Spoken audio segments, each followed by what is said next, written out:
open Arena today, Twitch notif. Okay. Yeah, I suppose I should open up my Twitch channel as well as the Nightbot thing.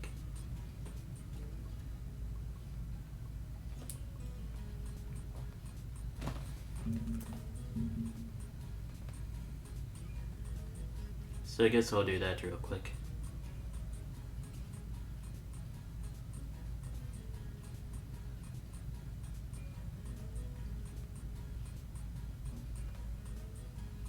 Creator dashboard.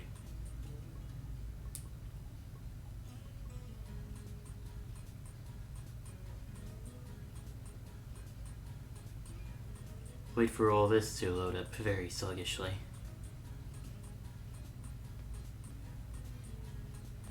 Alright. Now that all that's said and done, we're going to move on to a new character. And since we're doing Kirby today, might as well play a Fatal Fury song. Pasta.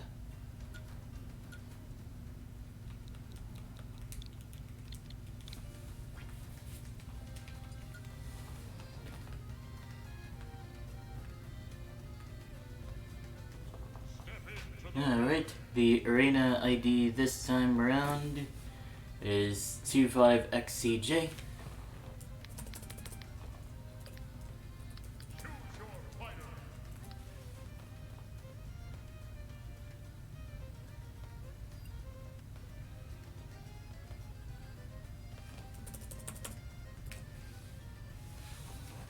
Okay. Now with all that said and done, I believe the last character I did was Yoshi, I believe? Oh, Kirby was the last character I did. Yeah, I guess we're doing Fatal Fury music for whenever I'm doing Fox anyway.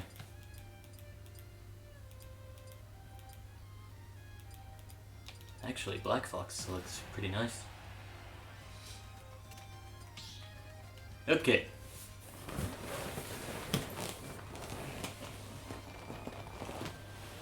So, with all that out of the way,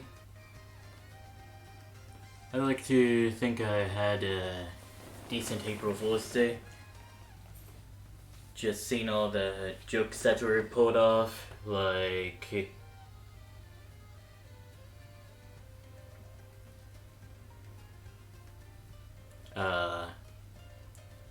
I guess overly sarcastic productions putting out a video about a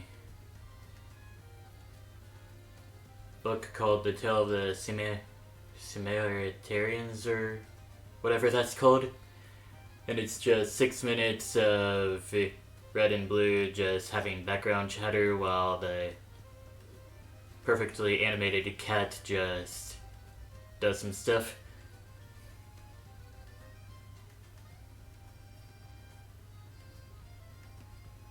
And then there were some videos that I thought were going to be April Fool's jokes, like the Game Maker's Toolkit redesign of the magnet guy he was making for the game that he was gonna make. But turns out it actually turned out to be a really good redesign, and it would actually suck if that was an April Fool's joke. Also, I got a piece of hair on my hand there. Well, good thing that's all taken care of. Anyways, let's start the first match here. For some reason, I keep on thinking it's a good idea to use Fox's Fox Illusion in neutral. Also, what? The Fox Illusion didn't come out for some reason.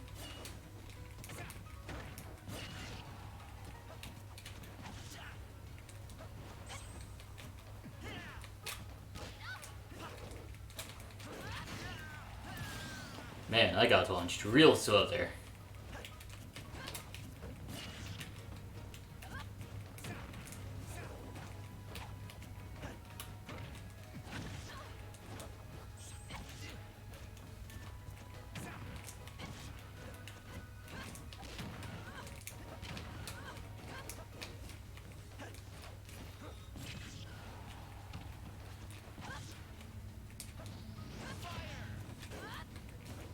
Maybe I could do a bit of mind games to make the Lucina think I was going to use Firefox in neutral. Oh gosh.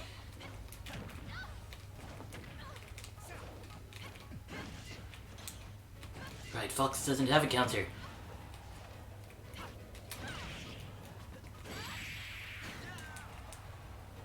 Man, I keep on getting launched. It's so slow here. Okay, that's a slightly faster launch speed. So, yeah, that's 0 stocks taken, 3 follows taken, and no win. Can you join?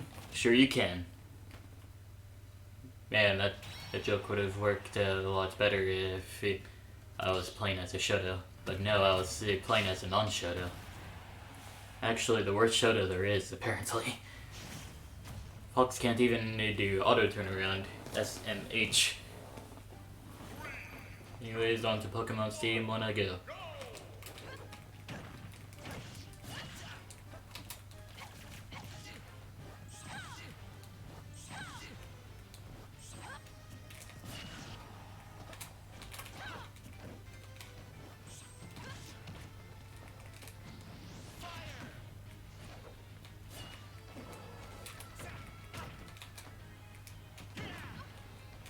Okay, that lag spike was placed a little too conveniently for my sake, to be honest. Sorry if that seems sus to you.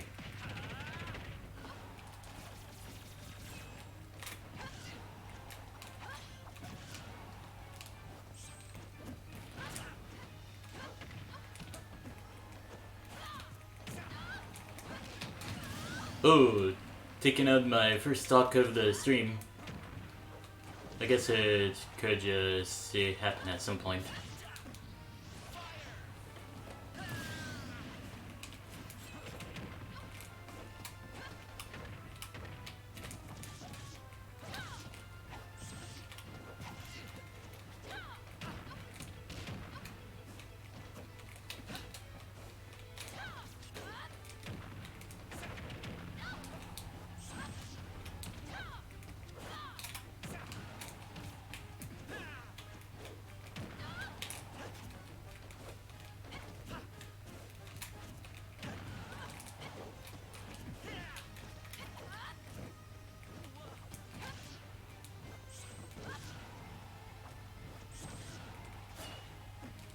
Gonna try this instead. Oh, okay, that threw the Lucina up for a loop, but that didn't exactly stop me from losing my second stock.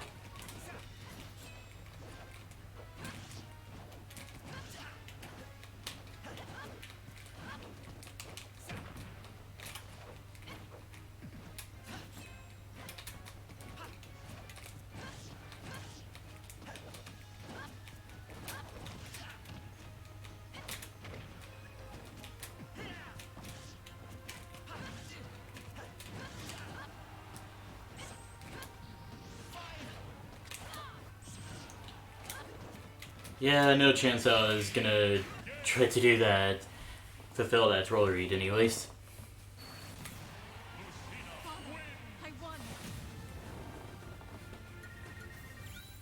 Anyway, since I was still trying to learn the character from the looks of it.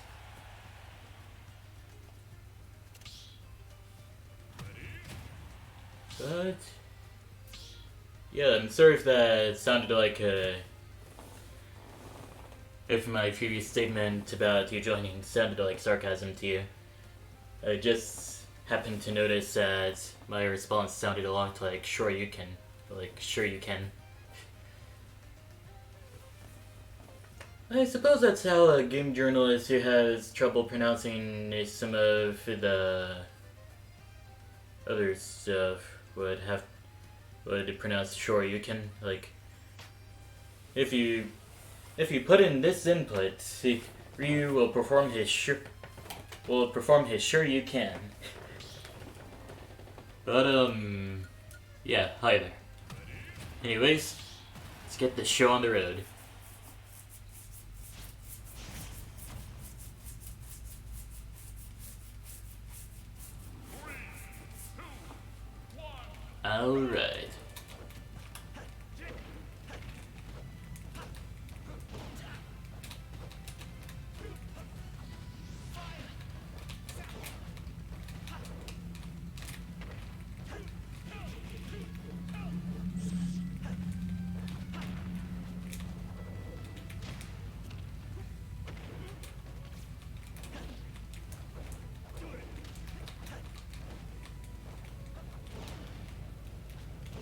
But yeah, I do have a reflector to help combat some of the lasers that Kazuya can throw out.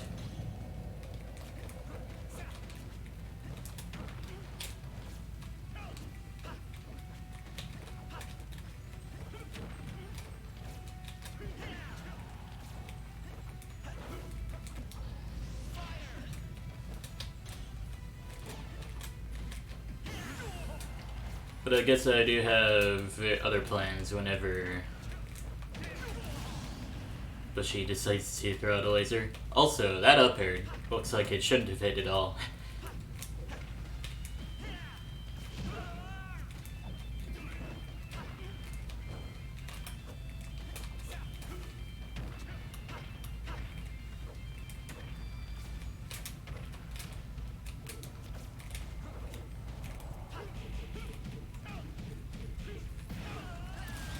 And that almost seemed like a bad DI on my part.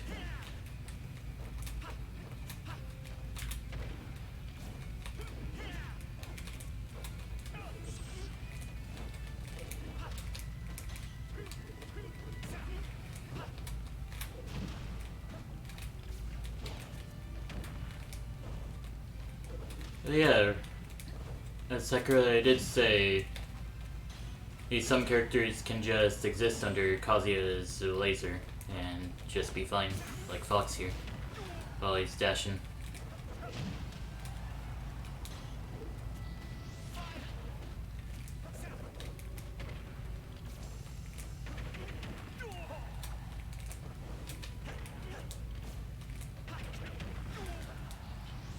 Up special!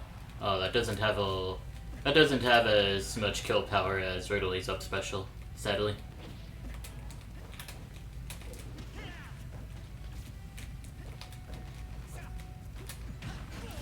Anyways, up smash takes out Bushi's second stock.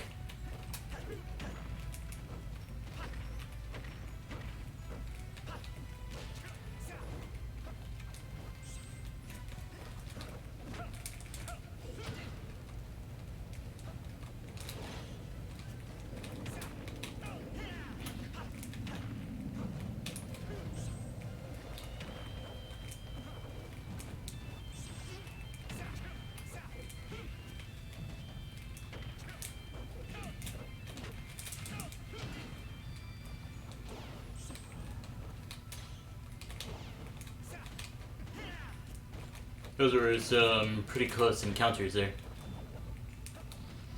Right, Fox's down air doesn't send at a downward angle. It actually sends more upward, like Kazuya's up air, which takes out my second stock.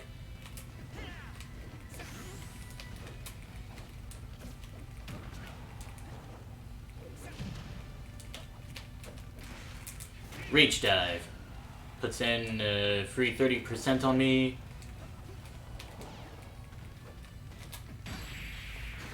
But then my up smash finished off the game, making that a 3-2 win. Good game.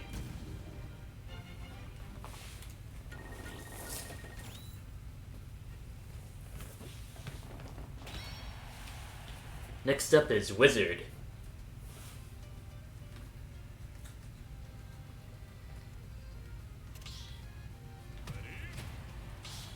With Alex gameplay as well. You hardly ever see this skin for Alex. But then again, you probably hardly ever see some of the other skins that Minecraft characters have. Like, honestly enough, I don't see a lot of zombies. Nor do I... Where's my SDI? What? Huh. Okay, I think I saved Alex there.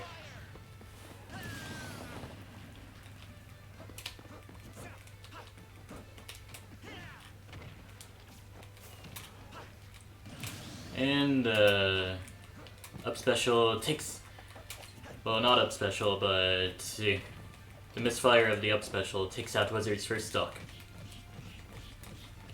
SDI, please!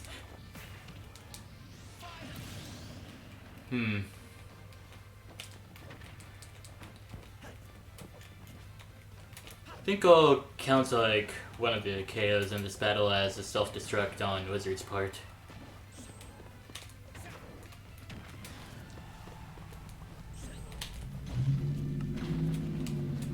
Oh, alright.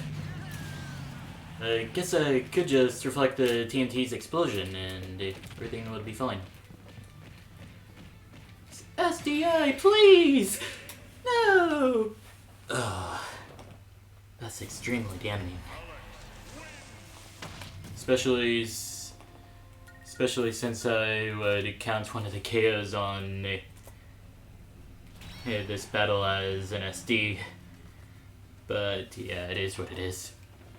Good job, Blizzard.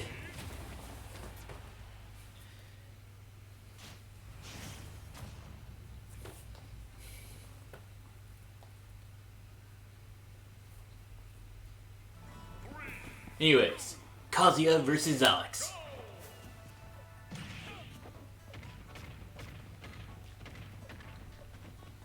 And Wizard is definitely taking advantage of those big body privileges.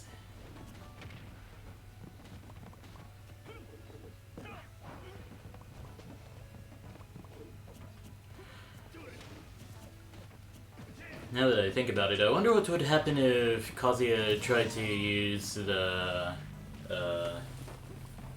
reflector move on the TNT as it was gonna go off.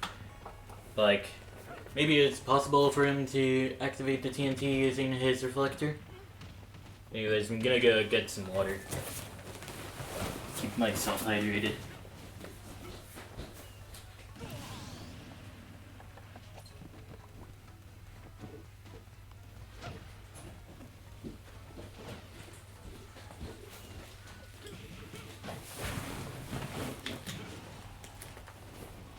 I have returned!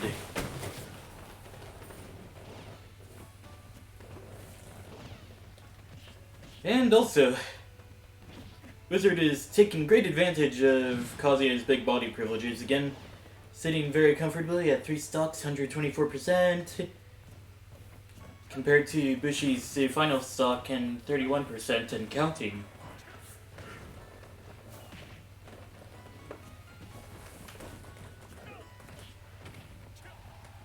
Back air into back air. Pretty good move. Oh, that ended up taking out Wizard's stock first. But I suppose that added quite a bit of damage onto Bushi's final stock. So maybe it's worth it? Like a lesser form of kamikaze? Oh, what happened there? I guess Bushi didn't land on the ground or grab the ledge after using the second jump, it seems.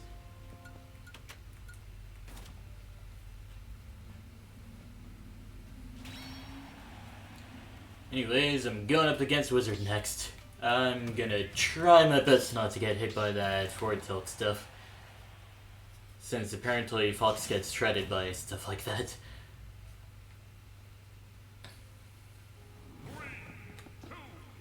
But yeah, I'll try my best.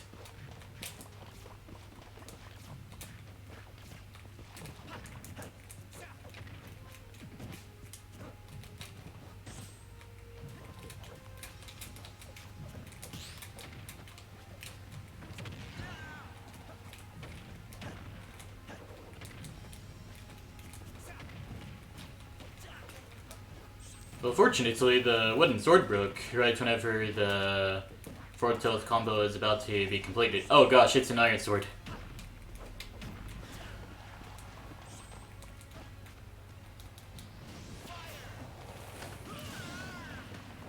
Anyways, you tried, honestly.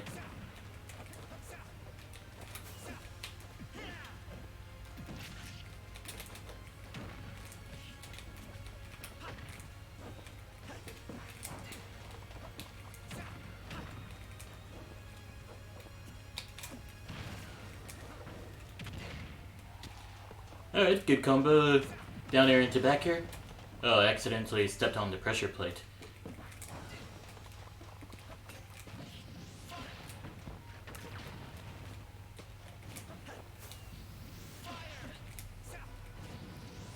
And it almost seemed like Wizard was about to not make it back to stage there, but turns out Wizard had other plans as far as recovery went.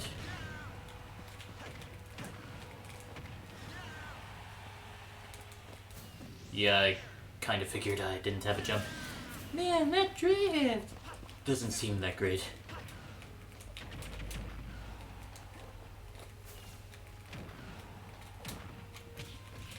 Oh gosh, nope. Oh hey, at least I managed to get some good SDI stuff that time around.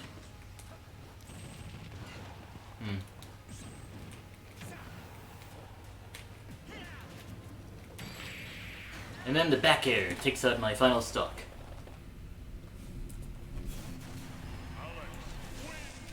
Well, at least my win rate isn't at 0. But I suppose it'll be at a very low number by the end of this part of the experiment. Anyways, Wizard goes on to battle Bushido next.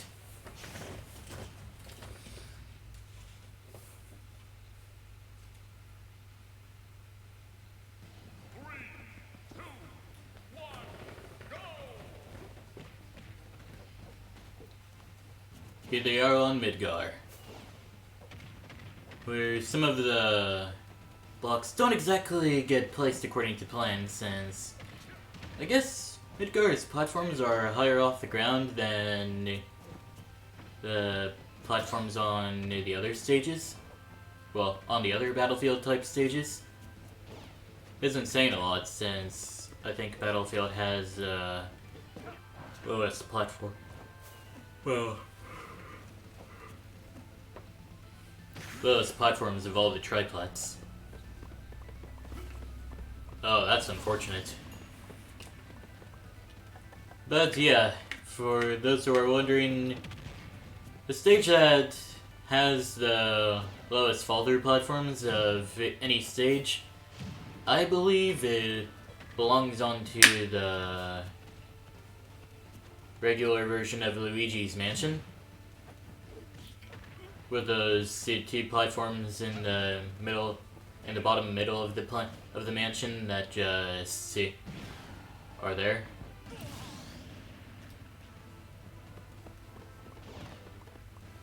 Oh, so Kazuya's laser can destroy the blocks. The more you know. This also proves that Kazuya's laser is a disjointed projectile, unlike a lot of other projectiles which aren't disjointed. This may seem pretty backwards, but hear me out. It's like, maybe the projectile itself is its own hitbox. Well, hurtbox. Hey, while everything outside the projectile is just its own stuff.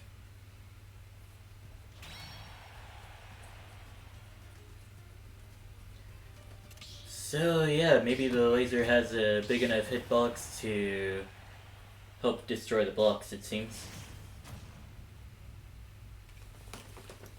Anyways, it's time to hear me squeal like a girl again.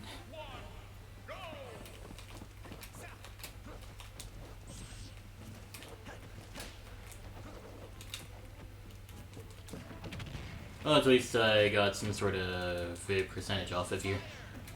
Oh hey, I managed to break through the blocks there.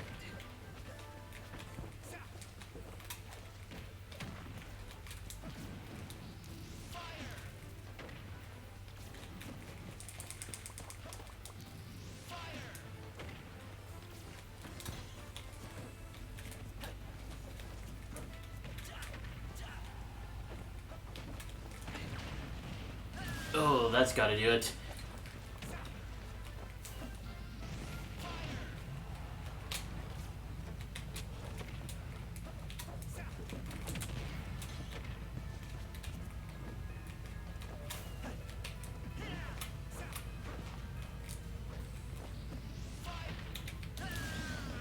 Seethe.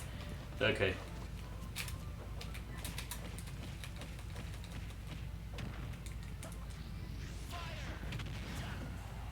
I guess Firefox is one of those moves that would definitely break through the blocks there.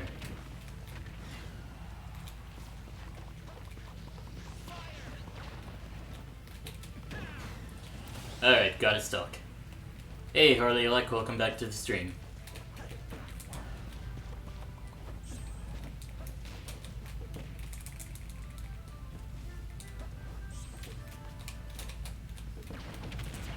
Somehow none of us got hit by the TNT there.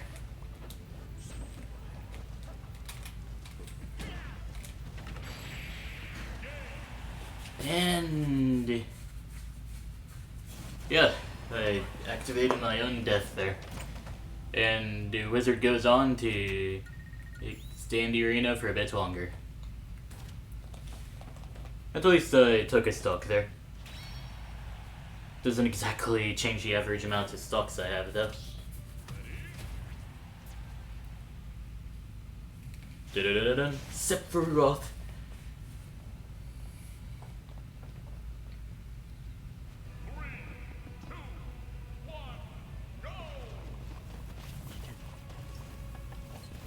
Bushi shows off his prowess with a flare move a bit before actually starting the match.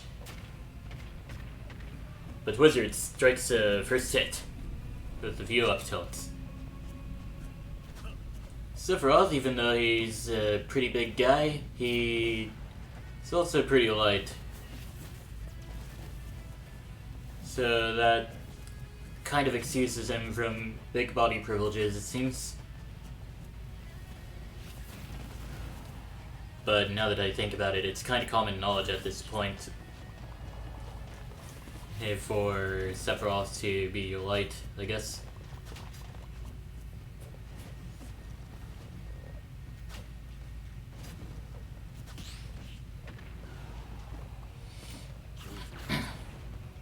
Oh, what? Oh, wait, it must have been Hurtbox. Not Hurtbox, but Hitbox that only the people who activated the pressure plate can get hit by. Yeah, okay.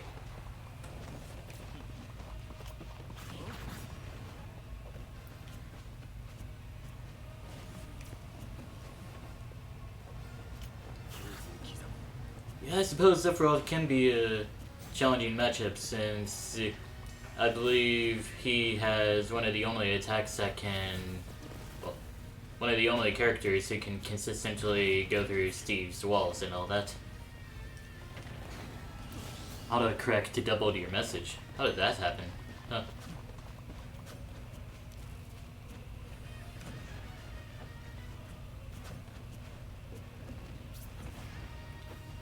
Man, imagine the madness that would ensue if Sephiroth had Clouds in air. It would just be insane, honestly.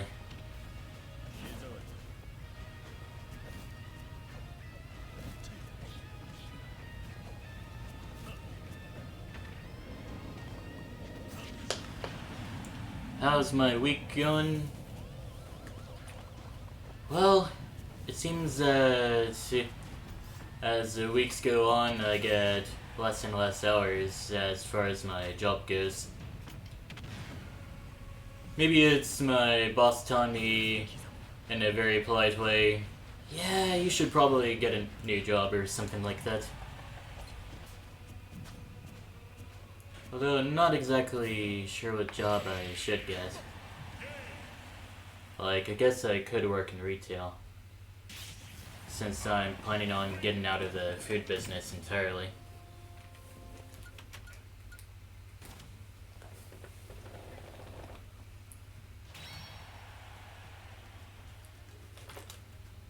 So I guess it's based on the matchup. Alright.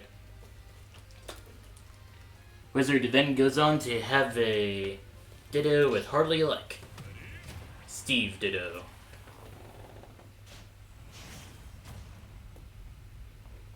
And yeah, the Doc Luigi is the Alex here, yeah. Let's have a good fight.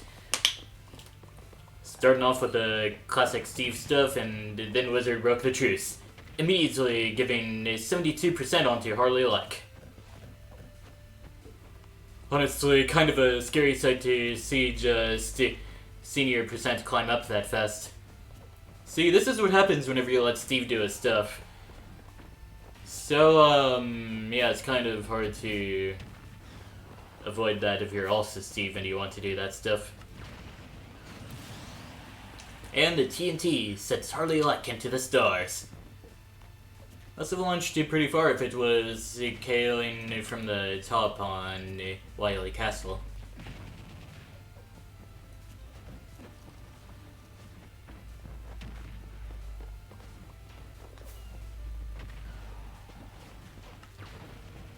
Oh, that was actually a good move to activate the TNT there. Unfortunately, Wizard was a bit too high up.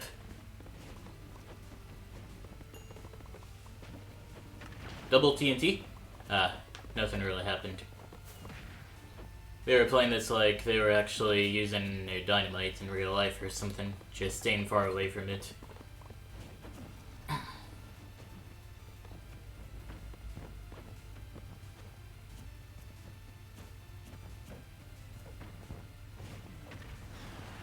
Back air sends the Wizard into the sky.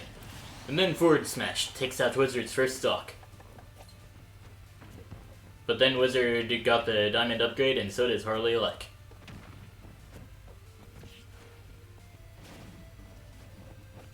Just minecarting right towards each other.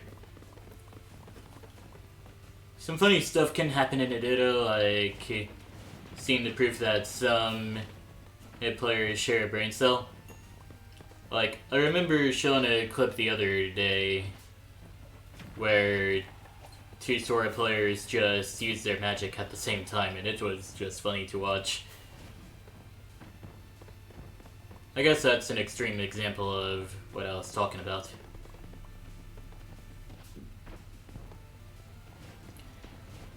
Wizard definitely got a better management of the resources on iron stages like these, though. In the back air, takes out Harley Luck's second stock. Harley Luck upgrades to Diamond once again. And yeah, they're just doing their Steve neutral stuff. Like, I don't even know how that structure would be useful. But I guess they'll have their ways.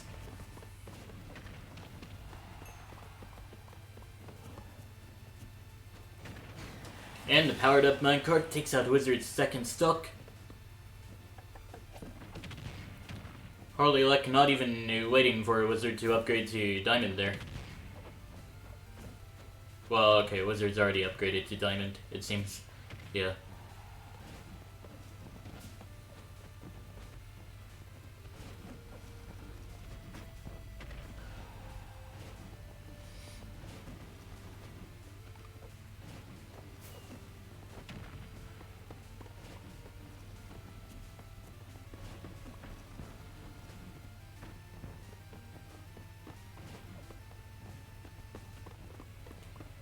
And yeah, it looks like Harley Luck is gonna win this one. From the looks of the percentages and all that. But Wizard is playing their cards pretty well to get taken out that easily.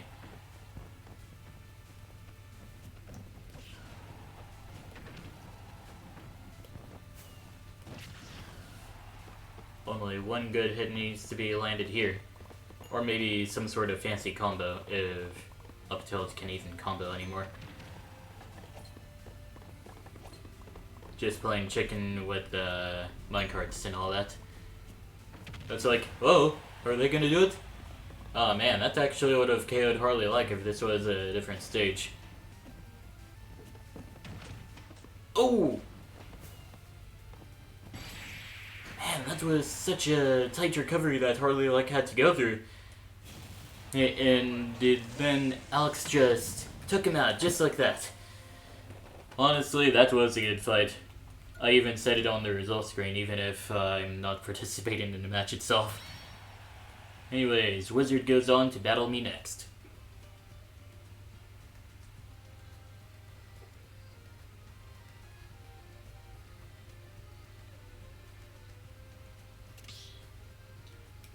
Alright, it's go time.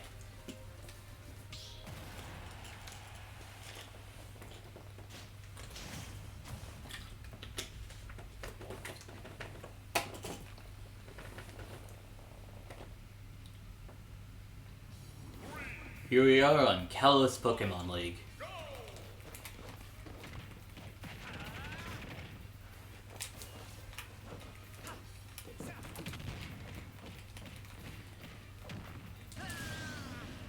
Yeah, I probably should have done my best to escape that combo.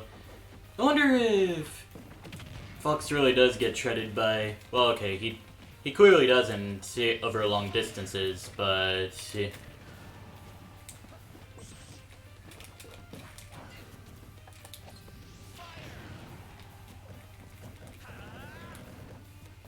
over short distances, Fox would really find himself in trouble here.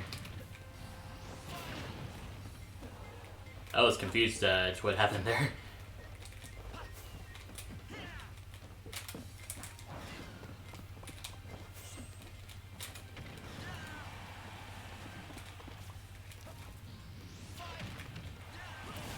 No taking allowed, it seems. Oh gosh, I'm already down to one stock. Insane.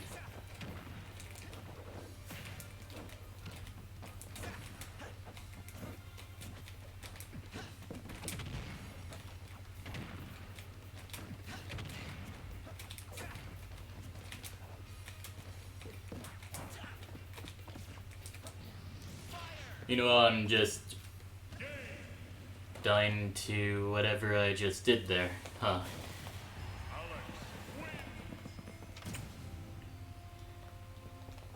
Anyways.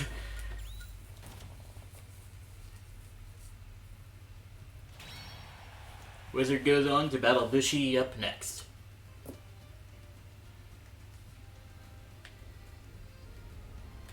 And at this moment I made the realization that the character experiment that I was performing, in order to get the best results, I would need to play these characters for a very, very long time. 3, 2, 1, go! Well, not best, but accurate results, I suppose. He kicked you out of spectate immediately. Huh. Kind of strange, honestly. Well, at least I'm still here.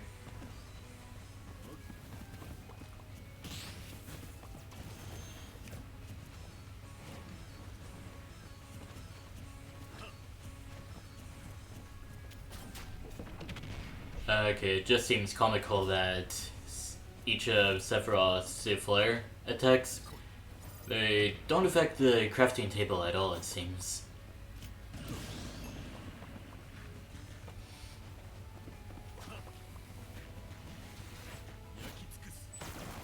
Oh, the versus screen didn't even show up? That's just insane.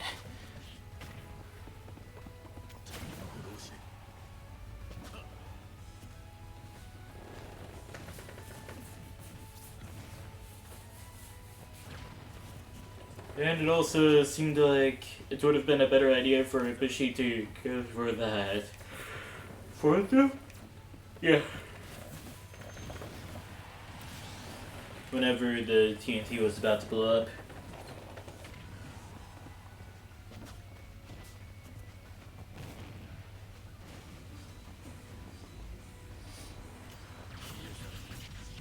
I kinda find it an interesting maneuver that a lot of people, when faced with the minecarts, don't try to jump over it. I mean, it just seems like an interesting maneuver to an outsider on Ultimate, but once you play the game quite a bit, you realize that jumping's hardly a good idea, it seems.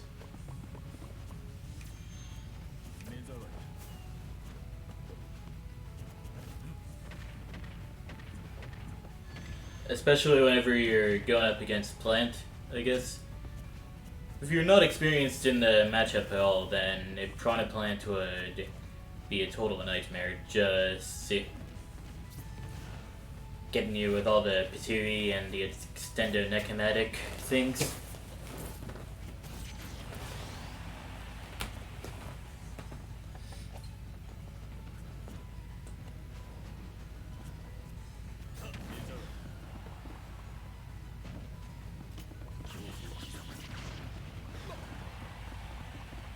It would have been a huge insult to injury if the TNT didn't blow up and Ibushi just got pushed off the stage there.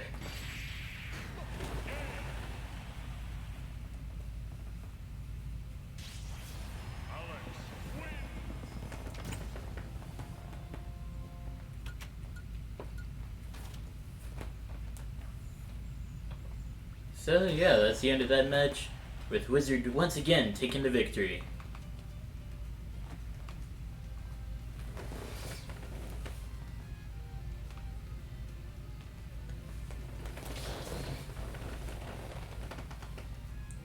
Anyways, it looks like we're going to see another legendary battle between Harley Luck and Wizard. Let's get the show on the road. 3, 2, 1, go! Onto Smashville we go, and of course Blathers and his sister, whatever her name is sleeping away. Maybe they kind of knew this battle would contain two Steves and decided to just zonk off, but yeah, they're a bit wrong for doing that, since a good Steve going up against a player who knows how to fight against Steve is a very hype thing to watch, even if you don't really know what's happening a lot of the time. Anyways, Yanville takes out Harley Luck's first stock.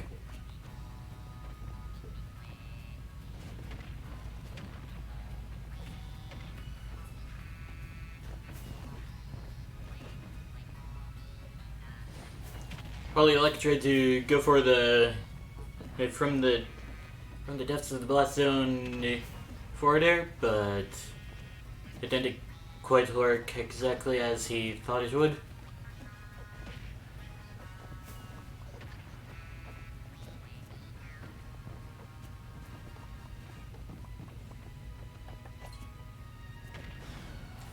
Anyways, the minecart sends Wizard off stage.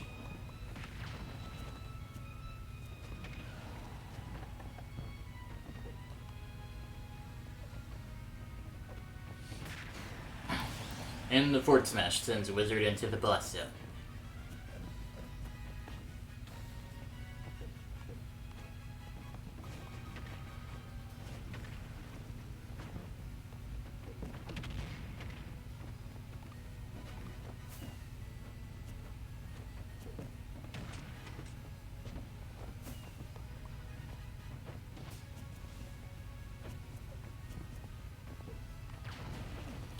Yeah, they just each tried their best to get each other into the TNT explosion.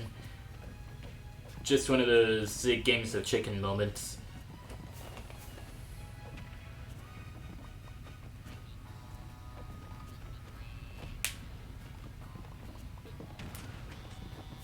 Forward throw sends Harley Luck off the stage.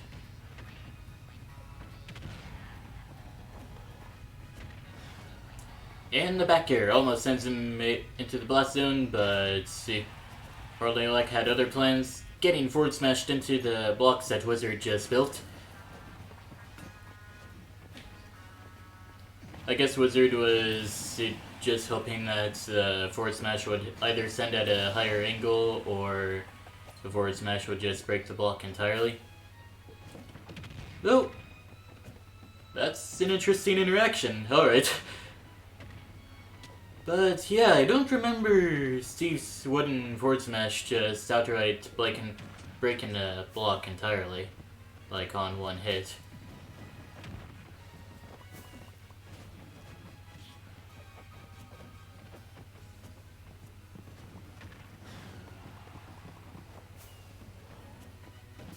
Frick, all this talk about hitbox it's just making me think of how Toph plays in Nickelodeon All-Stars Brawl.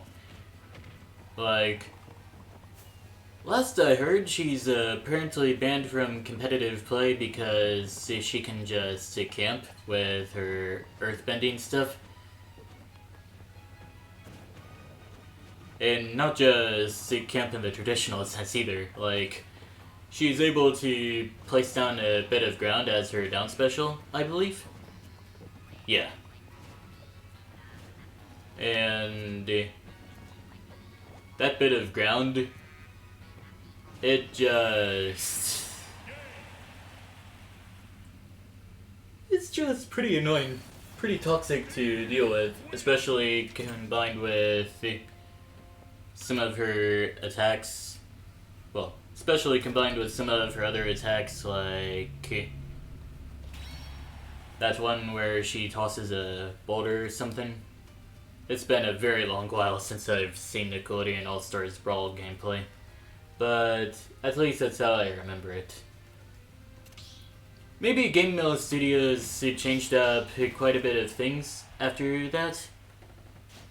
Well, in some patches, like, he probably cut down the timer that Toph has to stand on the platform or something like that.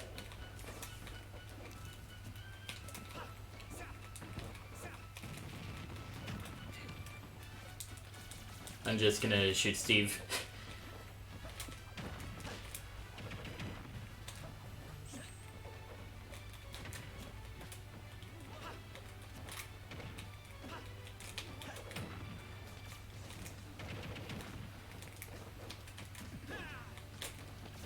There we go. Harley Aleka is no longer at the 69%.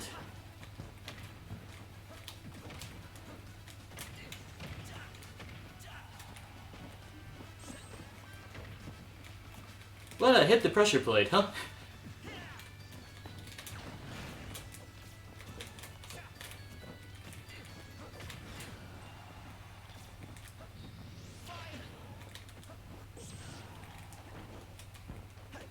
I almost got hit by the anvil there.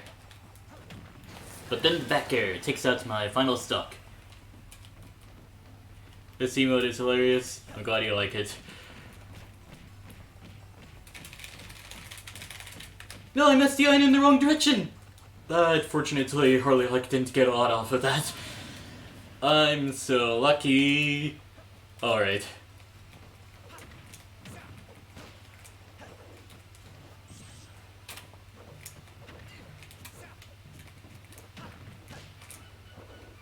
Yo, alright. Thought I would grab onto the ledge there. And Harley Aleka did the homie stock, I suppose. Never thought I'd see a respawn taunt before.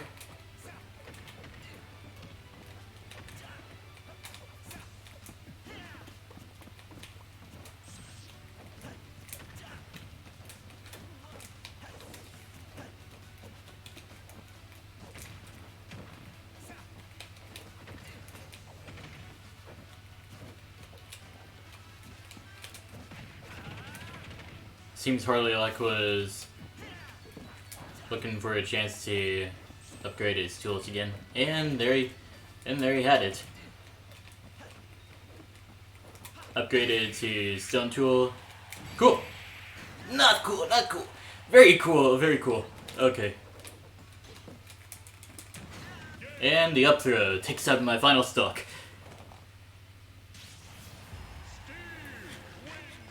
And oh yeah, right, there was a homie stock.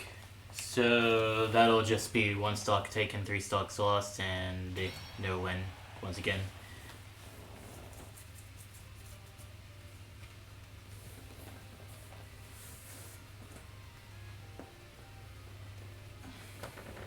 I thought the tech was called the no impact landing, or otherwise known as the nil.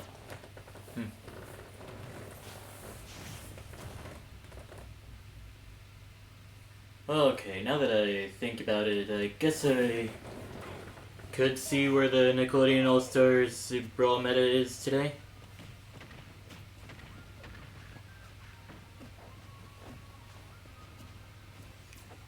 Like,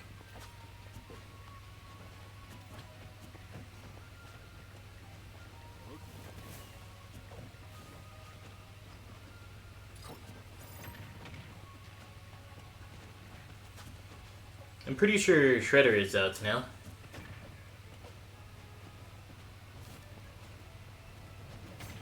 Yeah, version 1.0. I think it adds Shredder. Let's see, okay. Get out of here, GameSpot. Alright. Nickelodeon All-Stars Brawl has received an update, with the game now at version 1.1.0. Some small features have been added, along with a bunch of balance changes.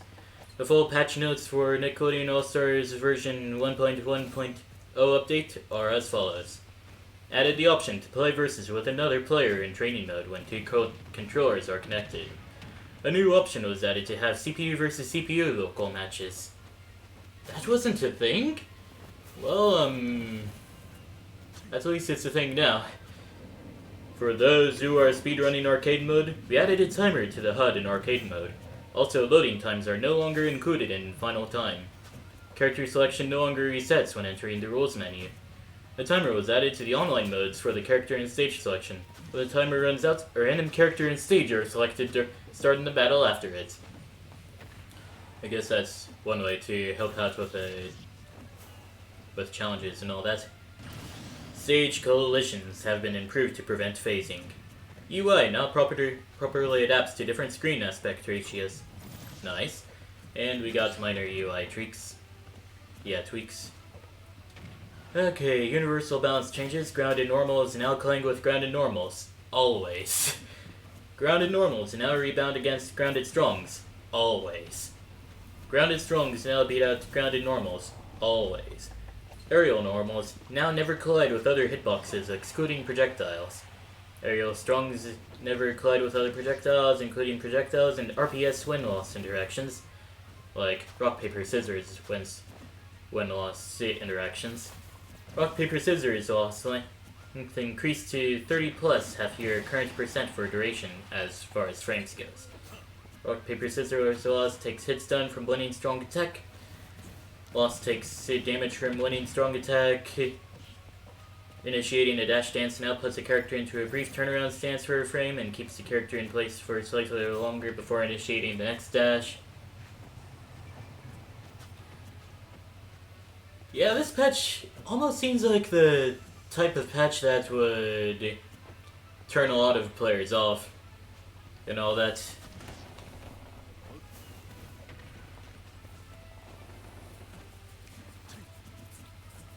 Since it's just listing a lot of the what seem to be nerfs, but honestly I think that just makes the game maybe more playable? I don't know, I haven't even touched the game yet. Maybe. Initiating a dash from a state that isn't explicitly set up as tweenable, i.e. dash dancing, will activate a fallback where the move tweens from the start of a character's idle animation. This drastically reduces a janky, snappy visual effect dash dancing can have. Color overlays for standard and good blocks they alter to be more opaque. Fix a bug where a move sending down and slightly to the left won't DI properly if holding horizontal left. Fix a bug where color overlays while blocking persisted a few areas and all that. He wanted it so bad, I don't even know. I was too busy reading the Nickelodeon All-Stars patch notes and all that. Sports mode. Players are now able to hold the ball. AI is now able to hold balls around hazards. Yeah, that'd be good. Fantastic Mr. Fox. I see what you did there, Fantastic. Mid-throw grounded, base knockback was reduced to 40, knockback growth reduced to 100, base stun reduced to 11, stun growth increased to 28. Okay. I guess they wanted to not have the throws be as powerful for KOs, but they wanted to make the throws still viable for combos, I believe. That's probably it.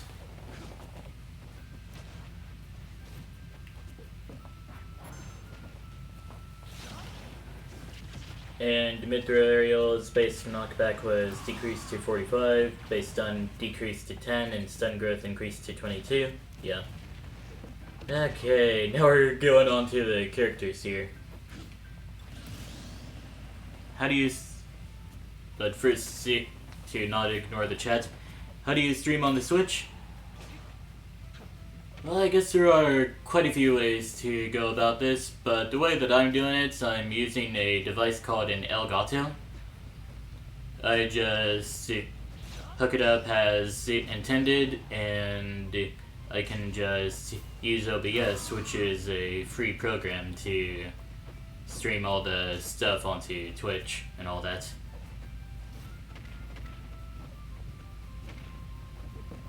And yeah, I think that, and yeah, that's basically how I do all that. Alright, back to whatever I was doing there. SpongeBob's patch notes. Actually, we don't care about all the stuff there. We want to see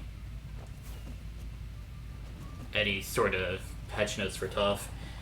There's apparently none, huh? Or maybe she comes in a bit later, but that's very unlikely.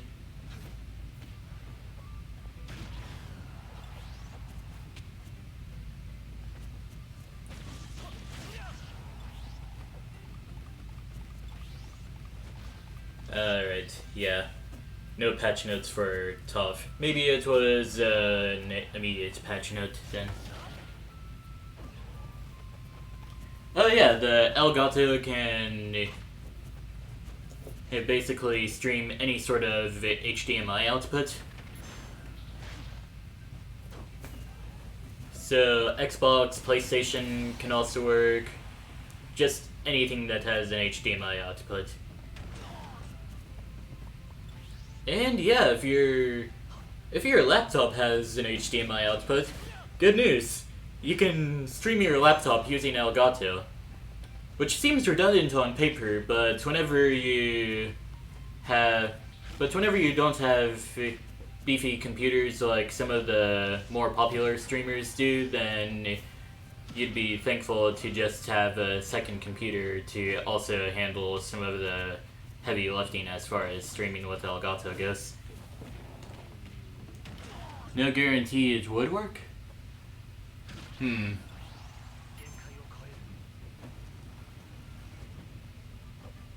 I guess there is some sort of question as far as processing power goes.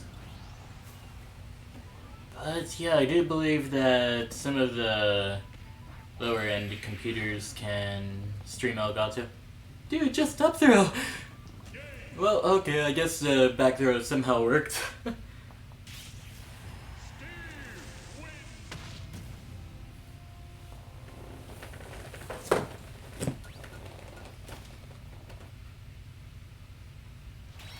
Oh wait, I just realized that Xbox is just a general term for all the Microsoft consoles. Oh, you were just playing with his mind games? Yeah, okay. Alright. But yeah, going back to what I said earlier, if it has an HDMI output, then you can use Elgato on it. If you fake some actions before inputting, you can get your opponent into air dodge into you. That is true, actually, but it's kind of a case-by-case basis. Like, what will your opponent do whenever you do this? That sort of thing. Of course, conditioning also plays a very big part in all that.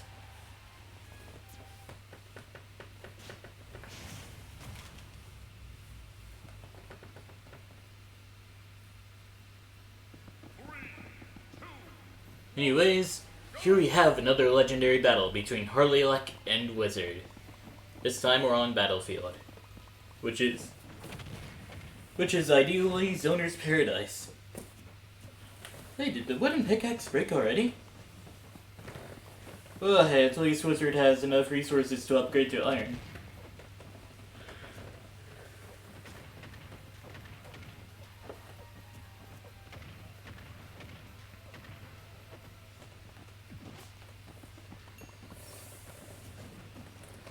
And of course, with the better resources and all that, the tools not only take longer to break, but they're also more powerful as well. So yeah, there's literally no reason why you shouldn't upgrade to certain materials unless you're about to get KO'd and want to go into the second stock with diamond tools and all that. Good recovery by Wizard.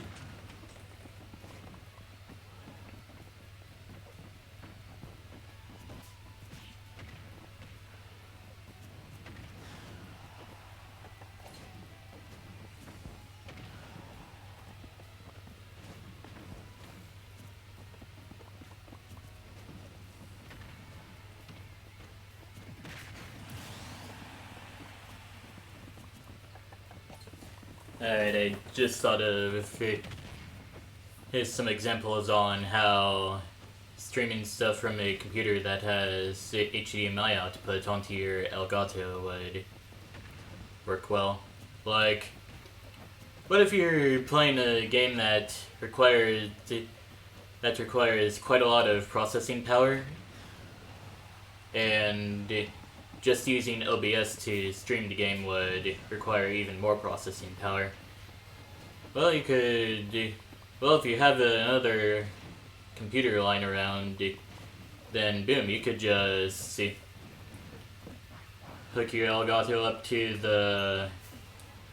Well, hook the two computers together with the Elgato, and then you could just stream it like that.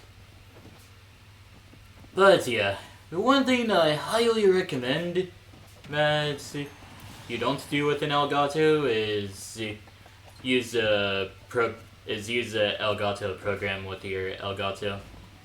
In my experience, it just doesn't work really well, and you can't really do creative overlays like what I've got here with it. So yeah, just do OBS, set the input device as a video capture device, and then set the video capture device as being an Elgato and all that, and you should be good. Anyways, both players are now at one stock.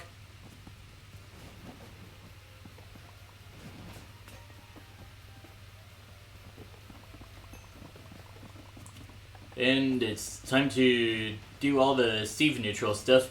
The minecart just stopped in place, understandably, because it ran into a wall.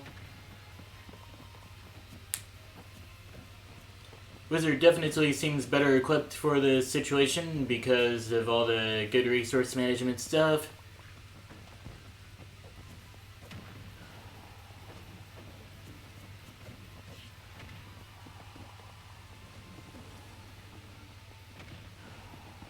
But it seems that Harley Leck is starting to pull around here. Yep, the backers, let's see, Wizard into the 80% range. So yeah, it's a pretty fair game at the moment. Oh, that was close actually. And yeah, it was pretty hard to tell if the anvil would really do anything there. And Harley's diamond pickaxe broke just in time for that a moment to happen there. And unfortunate for Harley, that her recovery did not work very well. Anyways, Wizard goes on to stay in the arena for a bit longer. Here with that pretty good Steve play, if I do say so myself.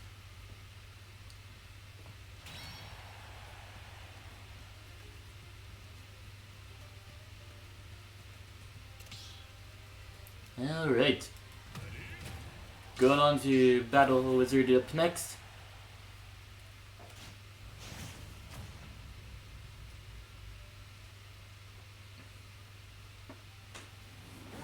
On to PS1 we go. Oh gosh. Yeah, at this point I'll just see.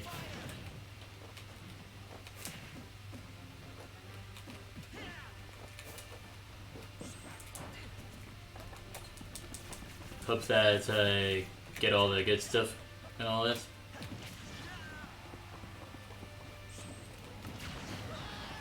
Yo, the combined knockback angles from both the TNT and the Mighty Iron Sword Swing takes out my first stock. And the Fortress Spike easily takes out my first stock as well. It seems I'm a little too used to how fast my other characters fall compared to Fox.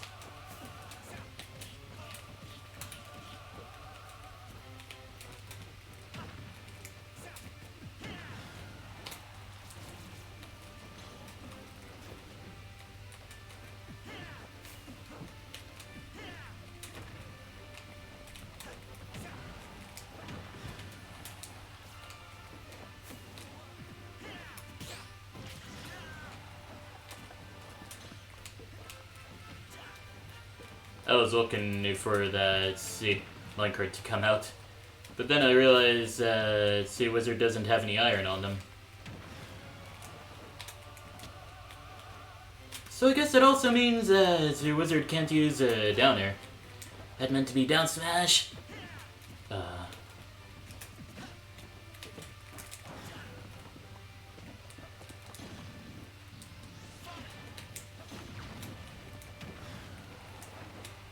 Oh, the anvil came out. Okay. Alright, I really want this KO here. But all I'm throwing out is toad attacks because smash attacks are kind of uncomfortable. Alright, finally got the up smash.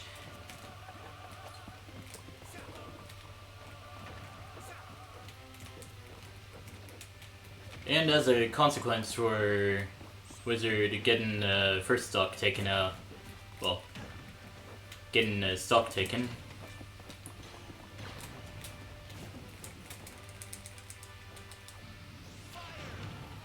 a few bits of iron just got into the inventory, allowing Steve to pull in a few more, like, downers and side specials and all that. Anyways, that's another battle recorded. And yeah, Wizard is single-handedly ruling the arena here.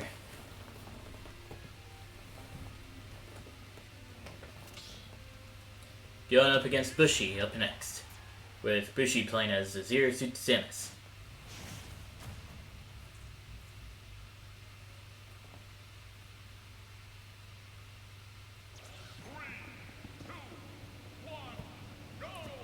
This morning I was watching some, a character based off of a single voice clip, and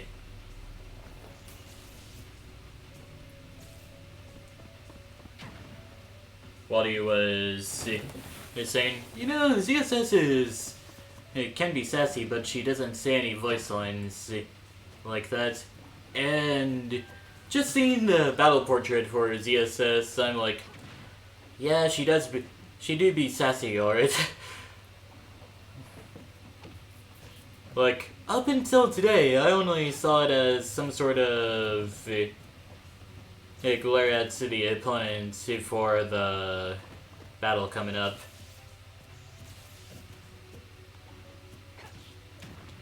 But now I just see it as some sort of a sassy look with a Vulpine smile, however you pronounce it.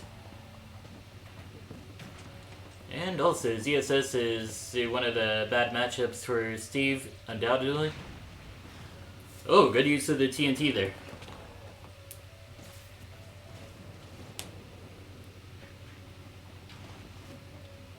And it wouldn't have really mattered if the blocks got placed, since ZSS was already so far down in the bottom blast zone.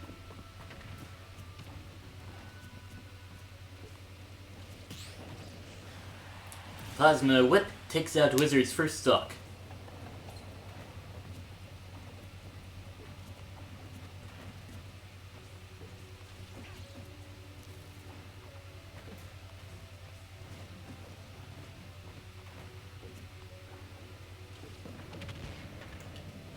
And we see some Steve combos from Wizard just doing all the forward air stuff.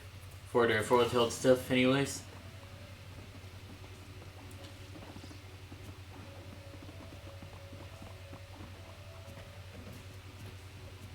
I was about to ask if ZSS's side special would work through the blocks, but I'm pretty sure with ZSS having a whip, it won't really work that well.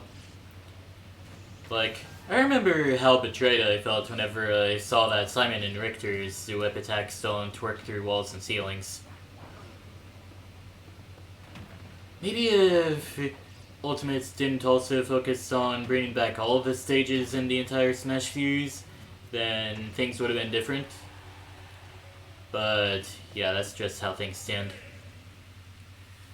Anyways, Wizard has taken up Bushy's final stock and goes on to stay in the arena for a bit longer.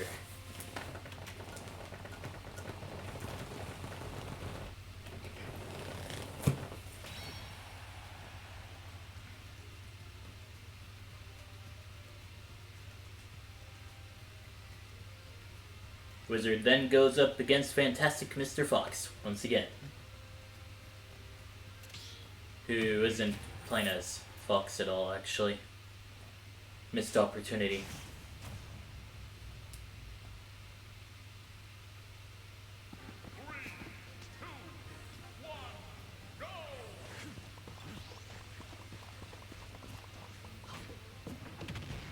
And just like that, Wizard starts it off.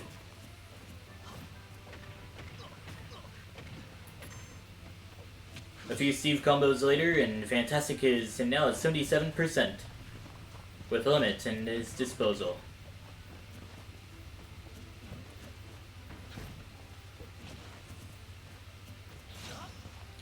Limit Climate Hazard doesn't take to Wizard's... Well, it probably wouldn't have anyways.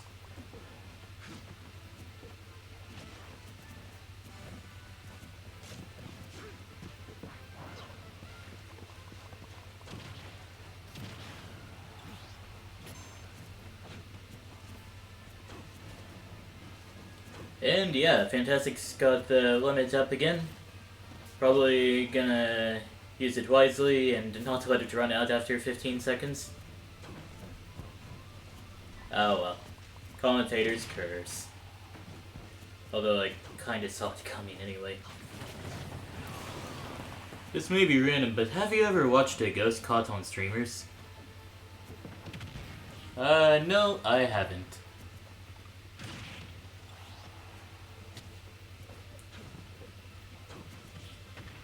And yeah, I don't blame you if, well, I won't fault you if things seem to be random, since my stream of consciousness can be pretty random sometimes. Hey, good use of the Limit Blade Beam.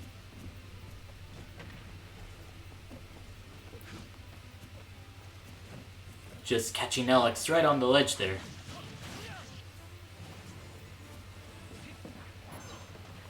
At the moment, I'm also distracted by some quirk that just decided to happen with my left ear at the moment. Like, right at the time that, like, right whenever I finish talking and all that, just hear rumbling in my left ear, and I don't really know what's causing it at the moment. Maybe it's just the position of my jaw, or air pressure and all that.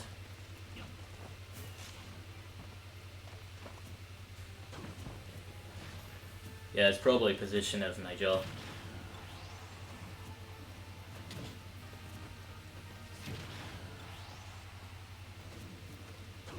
And yeah, it's kind of throwing my focus out for a loop here.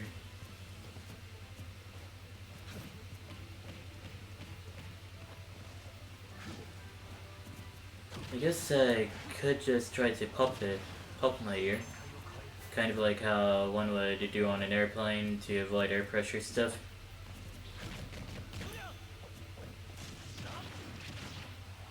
Yeah, I guess I'll try that.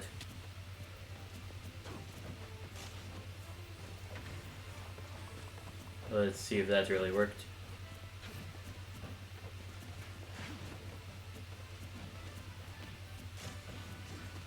Well, first I need to speak. Well, okay, it didn't really work. The rumble is shorter and a bit sharper. So yeah, see what I mean about all the randomness that I can just come up with? Anyways, back to the match at hand. The Anvil messes with the momentum once again, but not to the degree that it messed with my Yoshi's momentum like last Thursday, I believe. Yeah.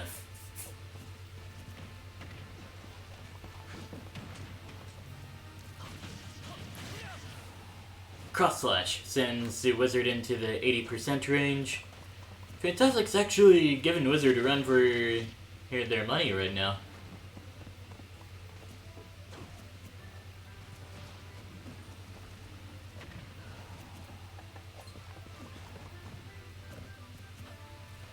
Alright. Minecart sets Fantastic into the limit range, and the limit blade beam sets the Wizard to above 100%. Fantastic just needs to land a good hit and it'll all be over. It's just that Steve's down tilts. Well, Steve's just good at edge guarding in general. And the Anvil takes out Fantastic's final stock. A very close battle indeed. Good work, says Fantastic. You gotta go? Alright. Take care, Dr. Luigi.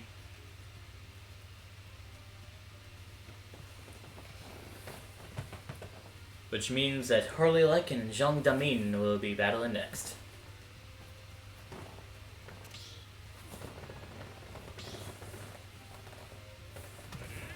With the Steve Ditto. Uh-oh. Someone's gonna get destroyed. I can just feel it. 3, 2, 1, go! Of course, they're just starting off with whatever could be done. I can't even tell them. Okay, Zhang Damin is taking the more defensive approach. Which means that Harley Luck would probably be the one with the most resources at the moment. Probably, I don't know. Oh, Zhang Damin actually knows how to play Steve, unlike a lot of other people who would play Steve just to spite people or just to have fun. But yeah, today just seems like the Steve day, from the looks of it. Which means it was a really bad time to test how good my Fox is. But maybe it's not that great of a Fox. Maybe.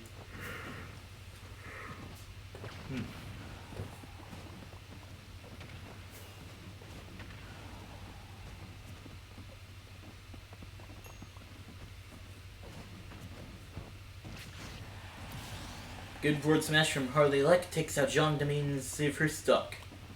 Zhang Damin, yeah. TNT Explosion sends Zhang into the 24%.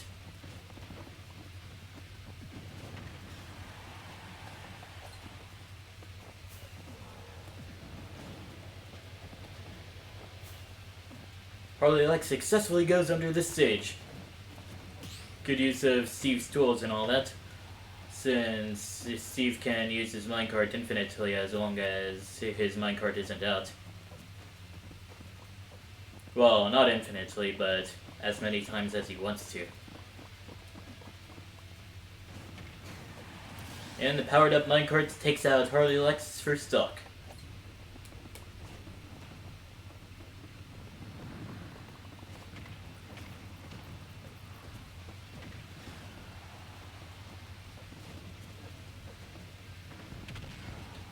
Two anvils sitting right next to each other. Sitting.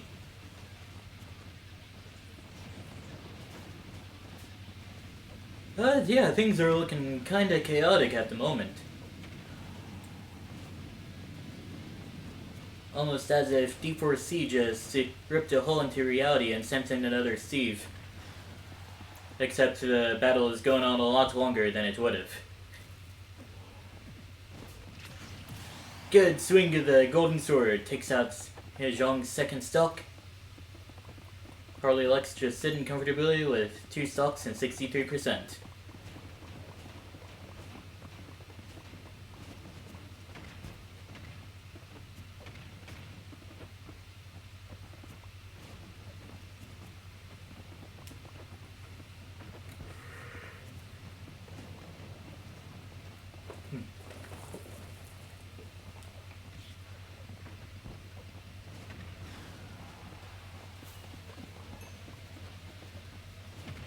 And the minecart returns the favor to Harley Lek. Both players are now at 1 stock.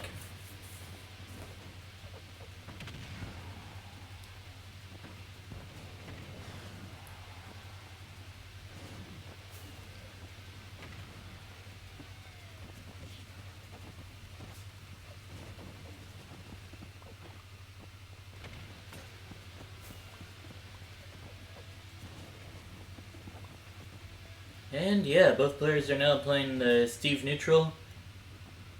And this is looking like a very evenly matched match. And forward smash from Harley Lek takes out John's final stock. Harley Lek goes on to battle whoever's next.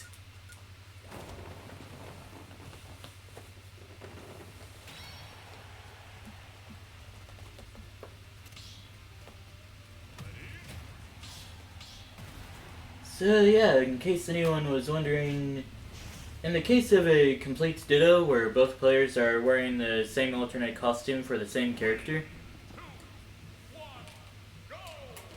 I believe that in the player's point of view and all this, the darker character would, well, okay. The game would put some sort of saturation on the, well, not just saturation, but brightness and darkness to filter on the opposing character. And I believe you would be the original colored character.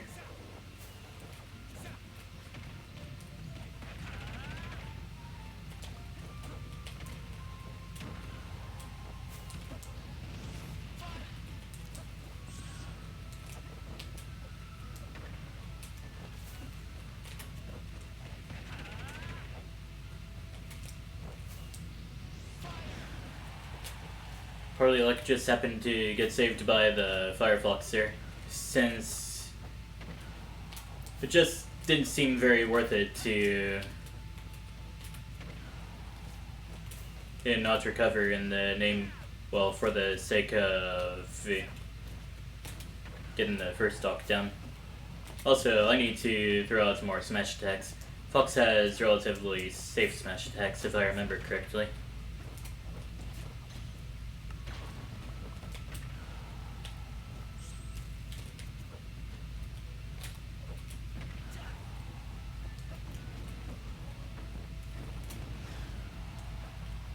Probably should have thrown out the reflector at some point.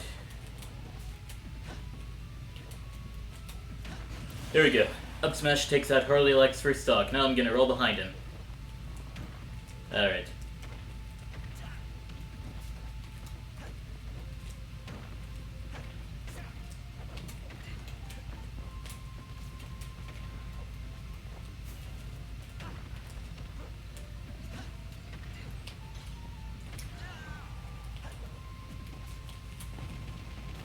And then the up smash takes out my second stock.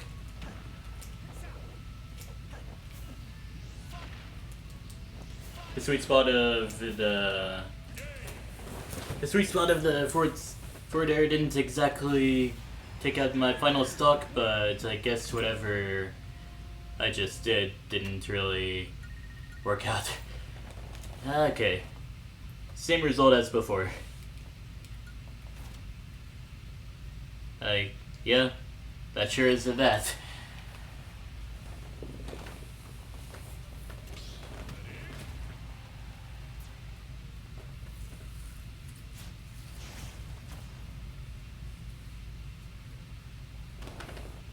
But hey, at least he's not my Donkey Kong.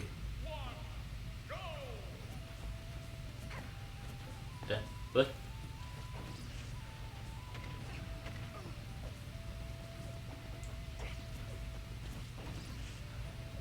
Okay.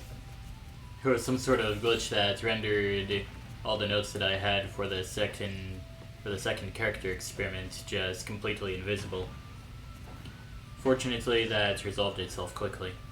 But at least I can just look on my VODs channel on YouTube and see what all the results are there.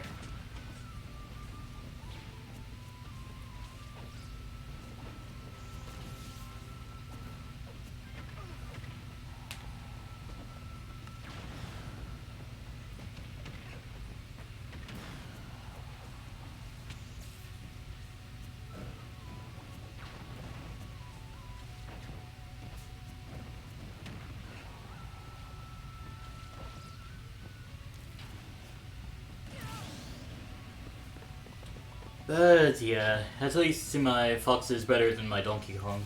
That's for sure. With just a 10% win rate, 0.9 average stocks, and 2.9 average falls. Sheesh.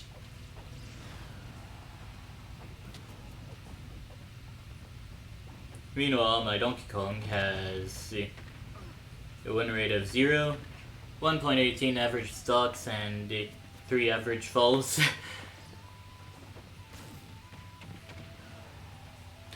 Well, I guess that's kind of guaranteed if the average stocks you... Well, if you just have an average stock and fall of 0 and 3 or something like that, I don't know. But yeah, better times are to come here.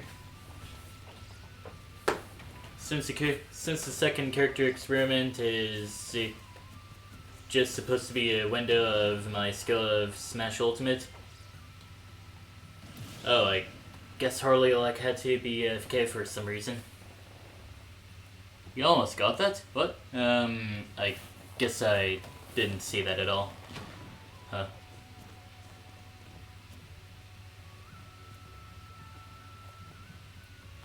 I suppose you can just type it out in the chat right now, I suppose. Both players are respecting each other's distance and all that. Good on them.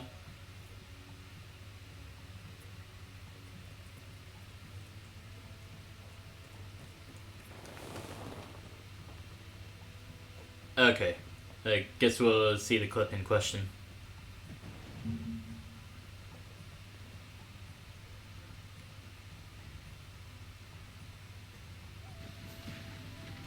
Alright, yeah, better times are to come here. Oh, man. That's one of those feels Batman moments. Although I don't think it's, I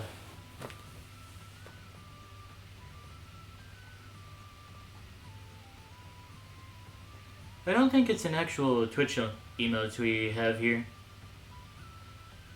I'll take a look though.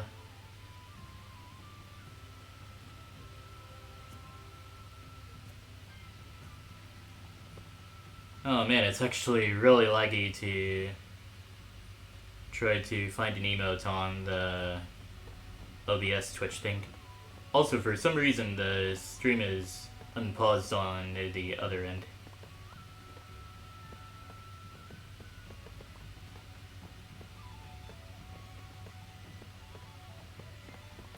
Okay, scratch that, it's even worse here.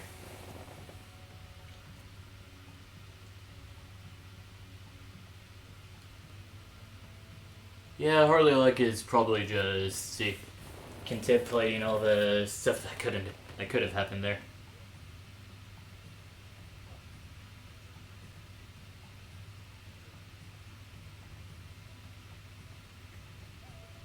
Anyways.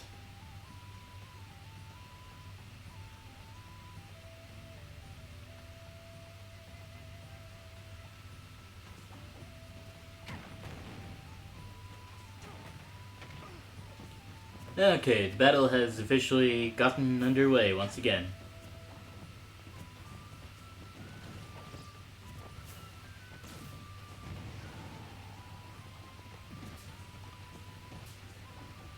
And yeah, there's quite a lot more emotes on Twitch than I thought there were. Huh.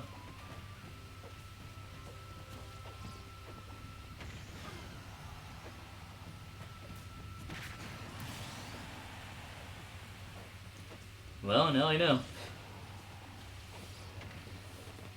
Okay, getting back to the match at hand. There's only like a minute and a half left.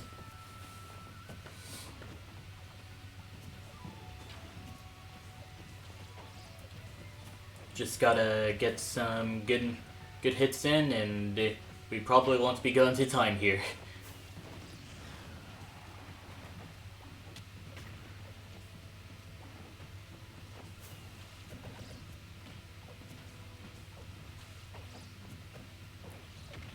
And there's only like half an hour left until I get to switch off of this trash character that is named Fox and all that.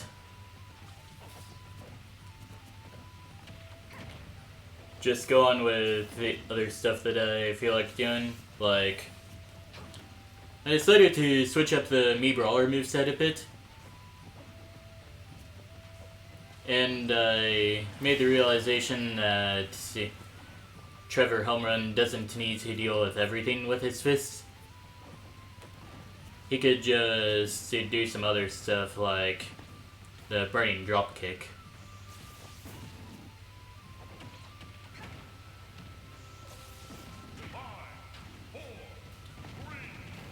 Alright, so if this was an actual tournament match, Harley Luck would have won that match, but this is an arena match. Anything goes. The Walk of Shame into the bottom blast zone.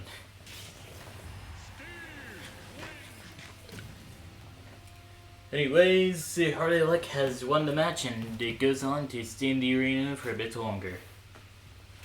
Going up against Fantastic Mr. Fox once again.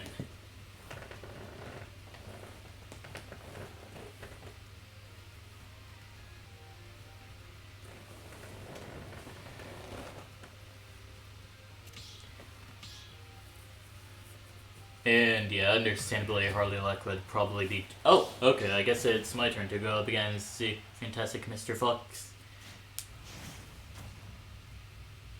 And yeah, you're gonna switch. Going on to Northern Cave with the best song from Sephiroth's Challenger Pack that I've ever heard. Though the bomb munition has started to grow on me. Yo, I got the snipe! Thought I could do a Mii Brawler combo, but Fox's forward air is a little too floaty.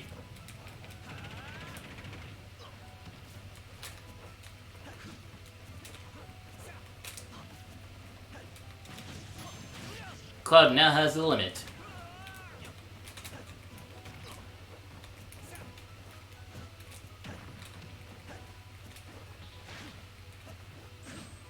I was about to say, chances are he's probably going to throw out a limit blade beam and I could just reflect it. But no, I couldn't reflect it. He sent it the wrong way. Ah! Okay.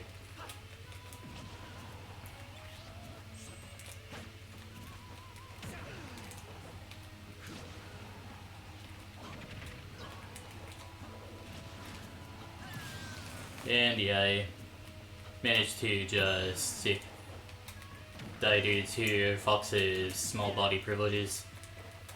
He's also a really fast follower. That doesn't work out really well for me at all.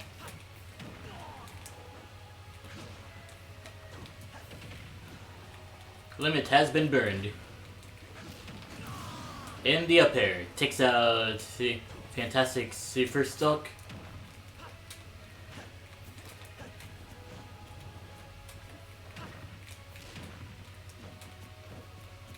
I mean, yeah, Fox is pretty fast and all that.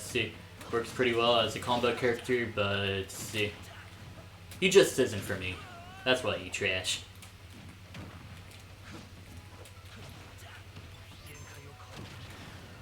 Forward air. I was waiting for that blade beam to come out.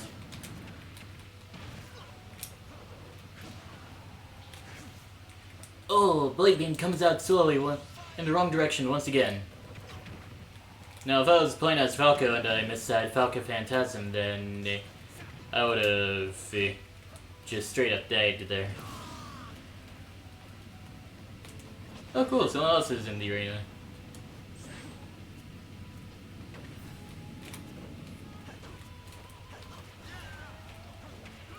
I guess one thing that can be like a good thing for Fox is his get-up attack.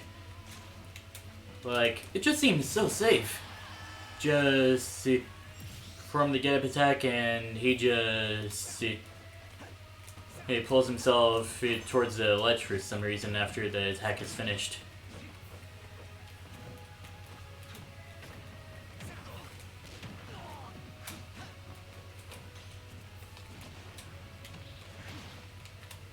Oh, Limit Blade Beam did not go in my direction once again because of some of the... Yeah, I guess it could be called a crunchy leg.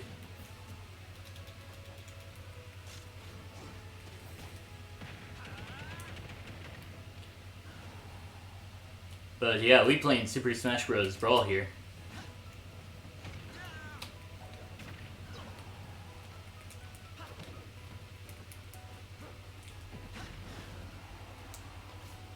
Never seen Fox's up smash get sent in that direction before. Oh, that's just terrible. And honestly, yeah, I probably would rage quit if that's what Fantastic did there. Anyways, yeah, another victory under my belt. Woohoo! That's still kind of. I still kind of feel guilty for that though. But hey, at least I get more battles here. Anyway, Shoryuken's in the arena again. Welcome back, my dude. 3, 2, 1, go!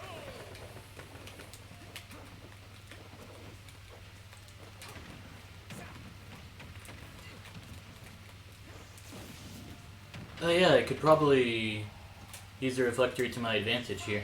Also, did you see that snipe that I performed there?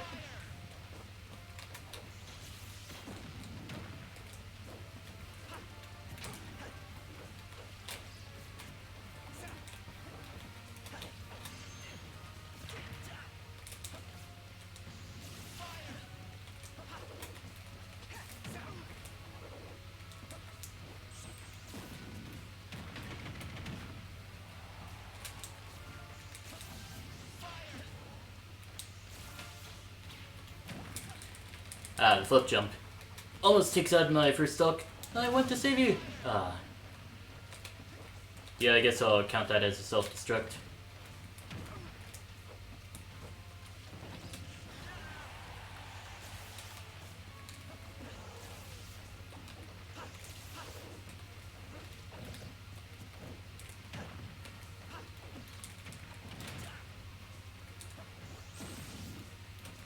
Thought I would fly right past the paralyzer shot. And the up air takes out my first stock.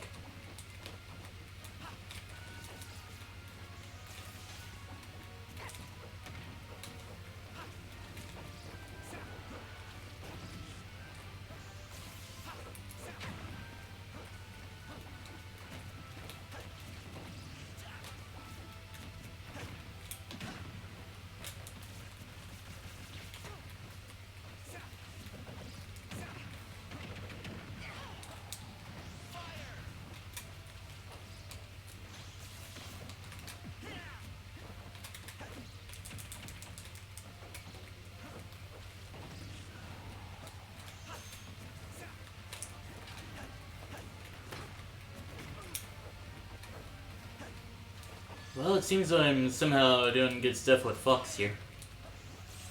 Right into the Paralyzer Blast. I keep on trying to do combos that work with Mii Brawler that don't work on Fox.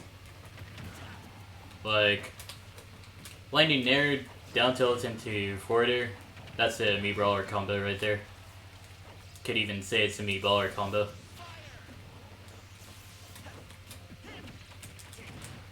Back throw. I was kind of expecting a Paralyzer to come out, but the whip also works pretty well.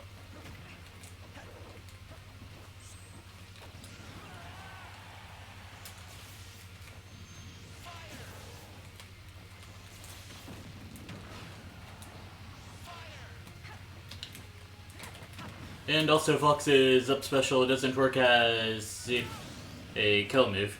Not exactly sure what happened there.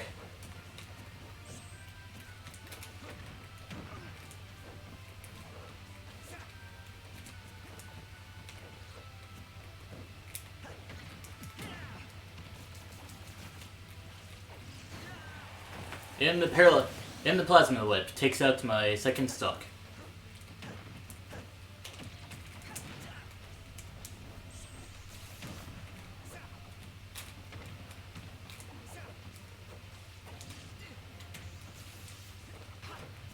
I suppose the best move if you have a safe reflector like Fox and you're coming up to a character that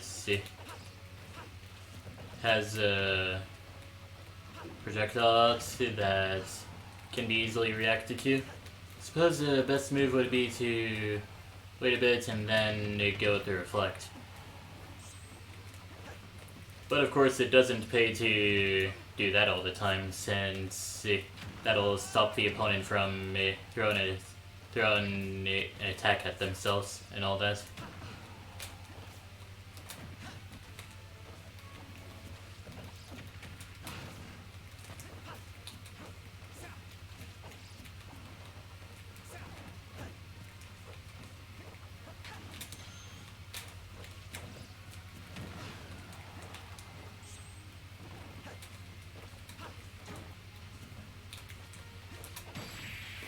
And the back air takes out Bushy's final stock.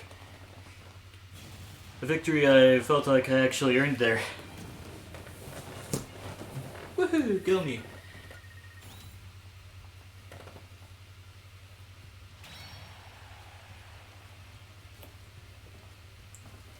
I see that.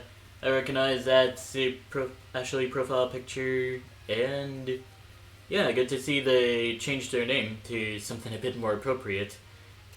So, yeah, Bad Gamer seems like a more family-friendly name here. Anyways, Fox versus Random.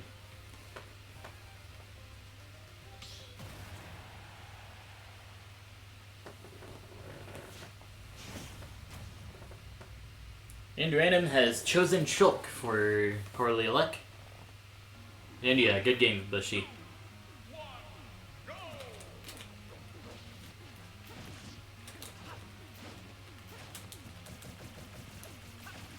Just gonna shoot some shots at Shulk and then realize that whatever I tried there doesn't seem to be working too well here. The forward smash takes out my first stock. Shield? Okay.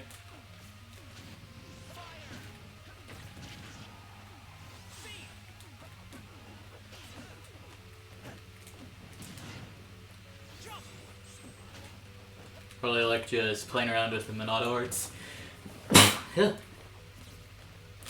Did that get perfectly timed to a Shulk sword smash? If it did, that would have been great. And the fast speed that Fox was launched at takes out my first stock.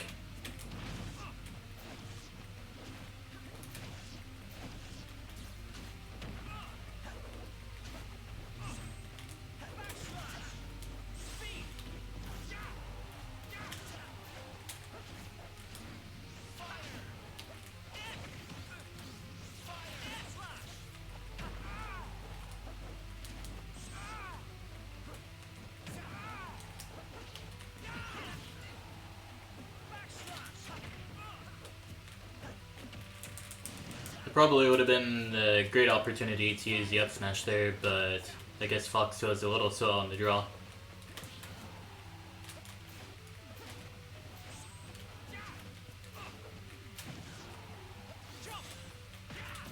Yeah, sure, reflect this, you filthy casual.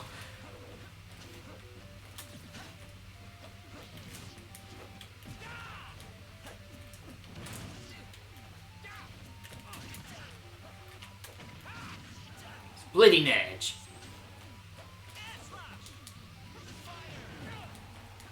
No, I'm gonna get back on stage. I don't trust Fox's recovery enough, even though he has some good recovery. Forward tilt! It was meant to be a forward smash from downtown. Air slash sends me into the air. Good attempt at a backslash, but I was facing towards the stage.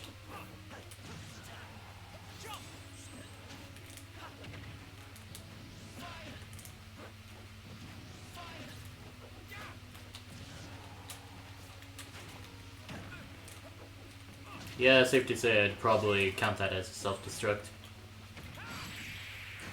The shielded up forward smash takes up my final stock. So yeah, that's gonna be a 0-3 no win. Good game.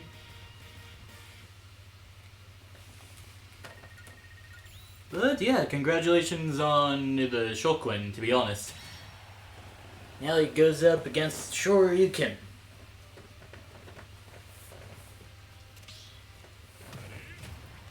With the Kazuya Mishima. Let's see what random chooses for Harley Aleka this time, and it's Luigi. Luigi! 3, 2, 1, go! Both of these characters do have touch of deaths of their own, it's just that Luigi's just a bit more potent because his touch of death starts off with a disjoint. With a disjoint.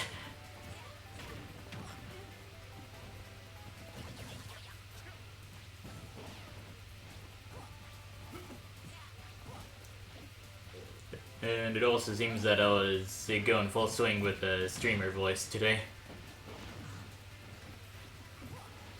Nothing too wrong with it, as long as I managed to own the streamer voice.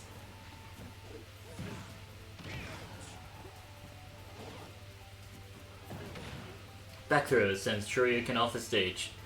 Luigi just existed under the laser there. It also seemed like such a perfect opportunity to get that down taunt kill, but understandably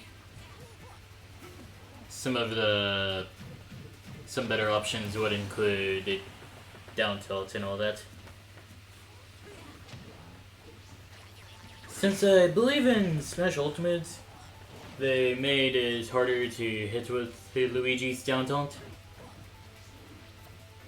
Like, as far as I know, you would have to actually hit the opponent while they have a terrible ledge hang animation in order to spike them downward. Meanwhile, Ridley's ledge hang, that's a really good ledge hang. Also, yeah, I saw the chicanery that just happened there.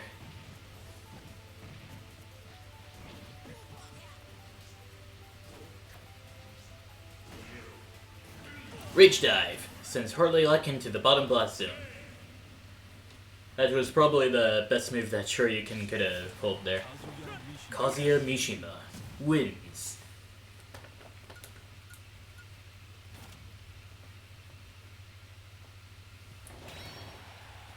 What?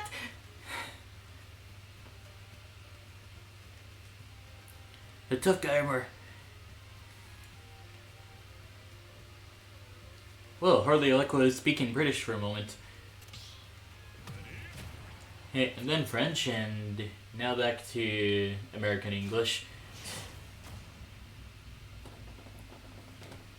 Anyways, Shoryuken goes up against Bad Gamer.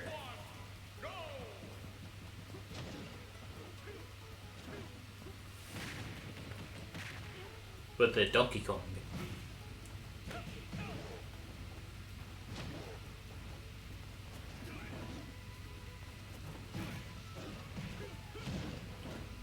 Oh, that almost looked like it would be a great combo, but that gamer somehow didn't have the big body privileges to get hit by that forward smash.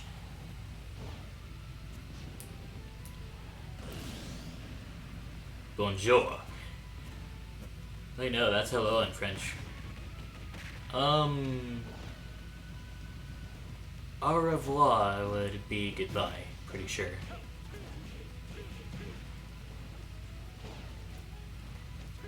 Man, for a lot of the stuff that seems common knowledge, language learning things, you seem to know a lot of hi and bye in a lot of language. Well, not even bye, just hi, as far as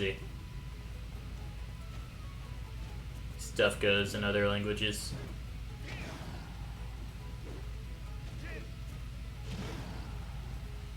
Did you know that the word hello was originally a word that would be used whenever you're answering a phone? Like, whenever Alexander Graham Bell just released a phone, he said, well, to test out this new functionality, you might as well just say hello and all that. And yeah, people did, and that just became a thing in the English language. The Japanese language also has something like that, and that is moshi moshi.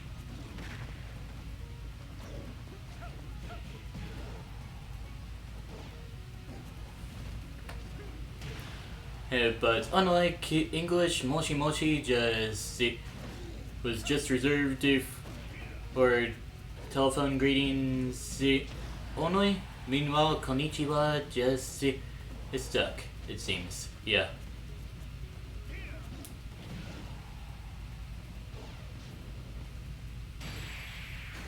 And the up smash takes out Bad Gamer's final stock. Shoryuken goes on to stay in the arena for a bit longer. Well played, says Bad Gamer.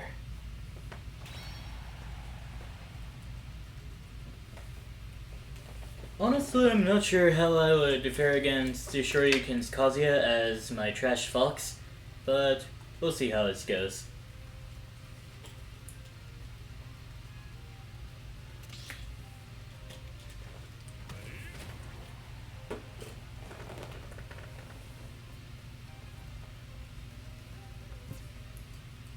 Anyways, I don't exactly remember who's playing next. Yeah, okay. Bushi going with a I was about to say, hey Bushi going with a Harley Elec. 3, 2, 1, go! Instead of choosing an actual character in tournament, hire someone to play for you. That sounds like something that would only happen in the... That would only happen in murder mystery novels that are full of scandalous sex. But instead of some sort of scandal you're more used to, it's like, oh, MK Leo hires Shelly the player to play for him? That's terrible. Hey, we should put a stop to this man immediately. Hey, that's not how you play Super Smash Bros. Ultimate for the Nintendo Switch. Anyways, I'm getting off track. As you do, yeah. Anyways, going back to the match at hand, Shoryuken's got a pretty sizable lead here. Getting back thrown into the side blast zone doesn't really deter him that much because he has big body privileges. Shoryuken going for some of those combos though.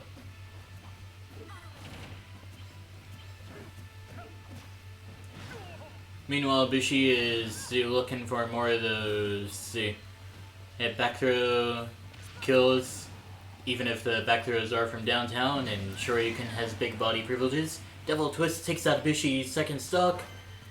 Oh, forward smash didn't quite do it.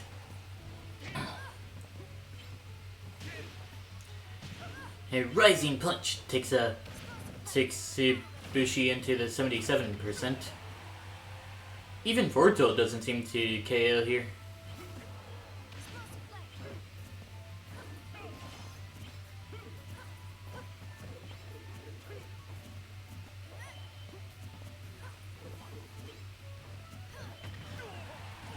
But the forward tilt takes out Shoryuken's final stock, no, first stock here.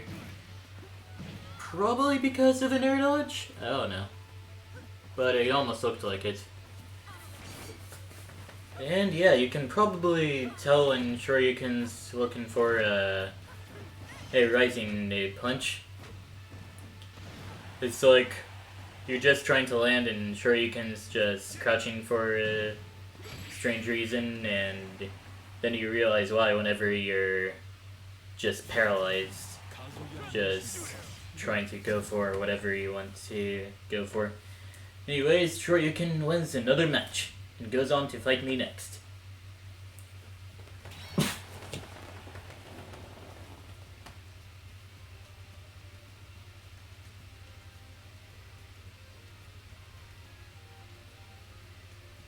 I just had some sort of thought, like, I wonder what other Smash profile pictures there are. And I wonder if any of them would seem to fit my vibe. But at the moment it seems that solely sticking with a zombie profile picture just seems to be the best move here.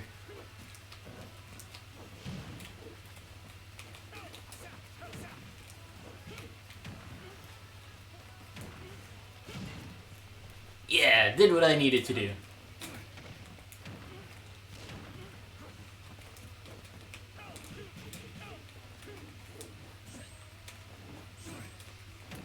And of course Kazuya did not get hit by the Fox illusion, mainly because of Kazuya privileges.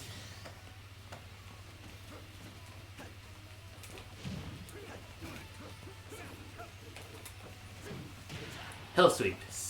Just, it takes Shoryuken into the advantage state. And yeah, it appears this will be the last match that I'll do before this part of the experiment is done. And that would mean I probably won't be performing any more parts of the experiment for the rest of today's stream. Unless you redeem 2 encores, then that's just enough to add another hour onto the stream, which basically leaves me with 2 more hours to do whatever I need to do. So yeah, if you want to see my experiment continue on a bit quicker, go ahead and redeem 2 encores with your channel points and all that. And the up smash takes out Shoryuken's first stock.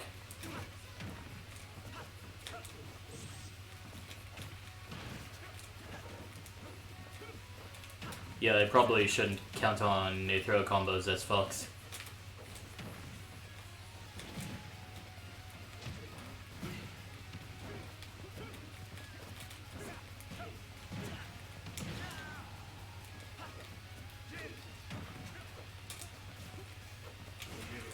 Iero.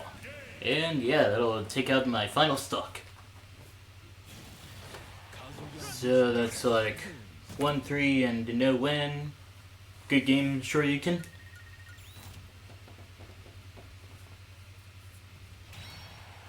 Alright. You honestly hope there would be another Kid Icarus. Sakurai was probably talking about doing another Kid Icarus for the Switch. Yeah, it would be pretty lit, honestly.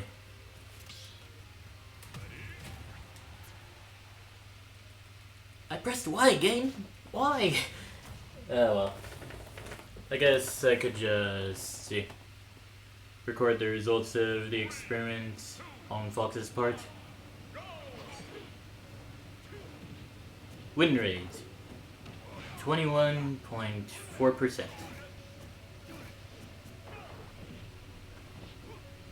Average sucks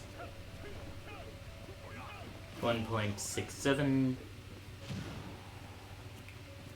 Average falls is 2.79.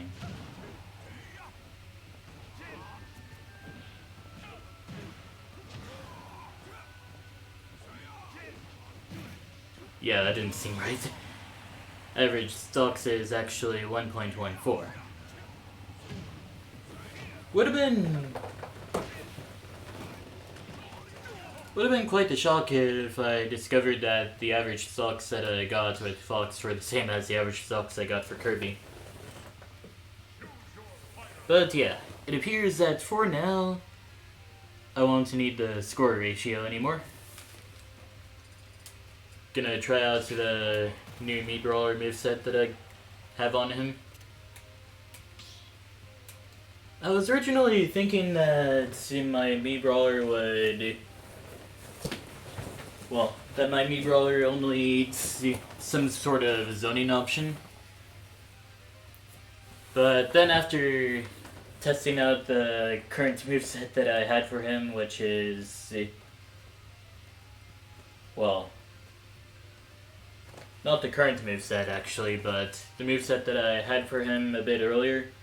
With a shot put, suplex, the Mario up special, and the counter throw. I realized, man, that moveset sucks. So I just replaced the suplex move with the burning dropkick. Cause I realized that Mii Brawler doesn't need to deal with absolutely everything with his fists. Just a few things. The burning dropkick actually helps out with getting out of disadvantage state on the ledge. Just to jump up, use a move, and suddenly you have the stage advantage. Unlike with a suplex, where it's more of a bit of luck if you want to have the stage advantage. Since suplex doesn't launch pretty far, and if you manage to grab the opponent... Well, and it's also very situational if you want to get a stock with suplex.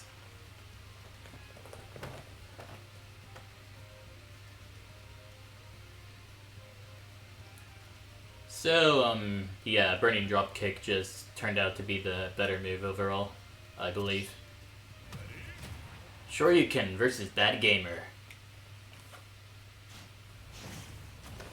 With Kazuya versus Donkey Kong. On to Lylat we go.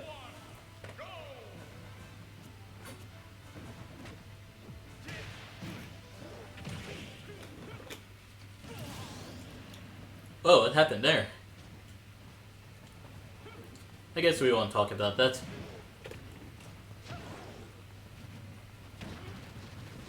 But yeah, Bad Gamers got in a pretty good lead with 3 stocks and big body privileges just helping add up to the percent.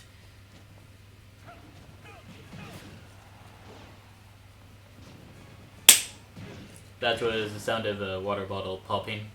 Sorry about the loud sound there.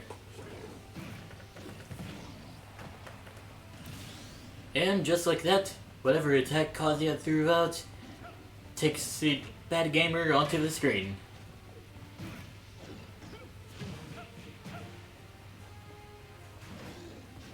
Oh, that was a good attempt at a punch there, but that unfortunately missed. Shoryuken still looking kinda comfortable despite the precarious situation. Just gotta remember that Donkey Kong's recovery, well, vertical recovery is pretty bad, I believe.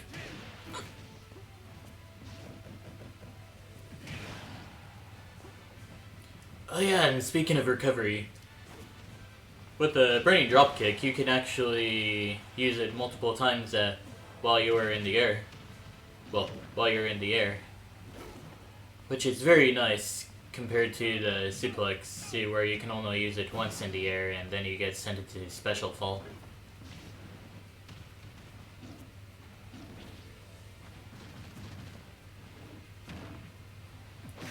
Headbutt into Imagination takes out Shoryuken's second stock.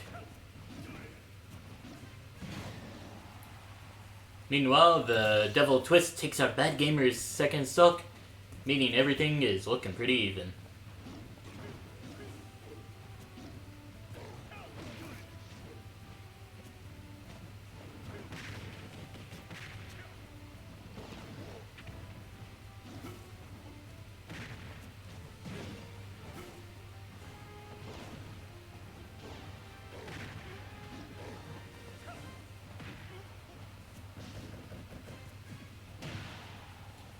Forward smash. Yeah, that's the thing that happened. One Kazuya combo later, and Bad Gamer is down to the bottom blast zone. Shoryuken goes on to battle whoever is up next.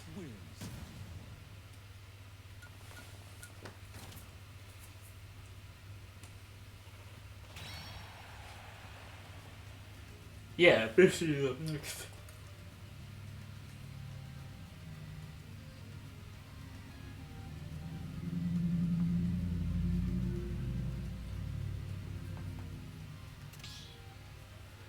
So, yeah, have y'all ever been in preschool and there's this one exercise that the teacher would do? It's kinda got a rhythm to it, and it basically goes, well, okay, not naming names, but who stole the cookie from the cookie jar? Or something like that.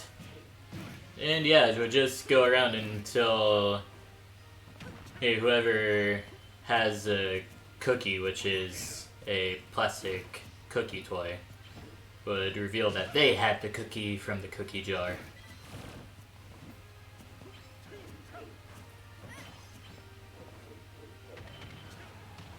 And yeah.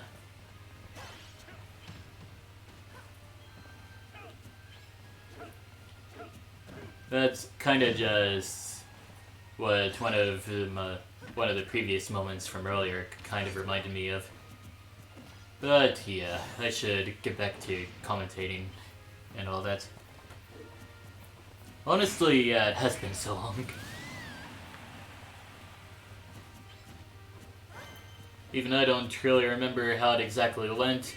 Like, did the teacher just have everyone close their eyes and give someone the cookie or all that? And yeah, there wasn't a lot of consequences for guessing wrong. It just the game taking a bit longer, but the game had a nice beat to it, so I guess it was fine.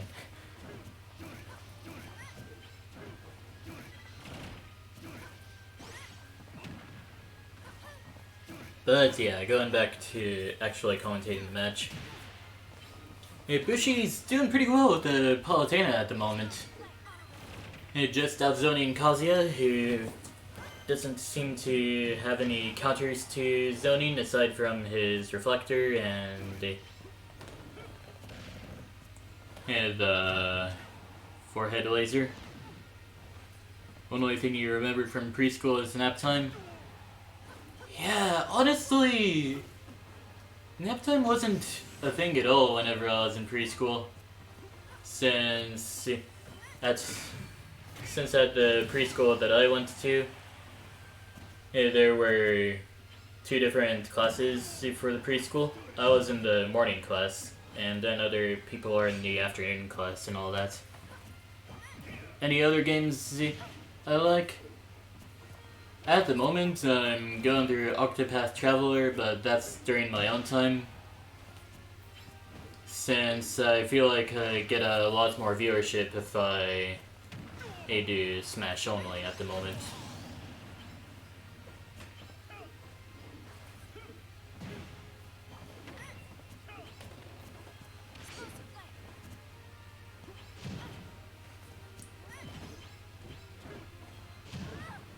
Can't believe you never had nap time in preschool.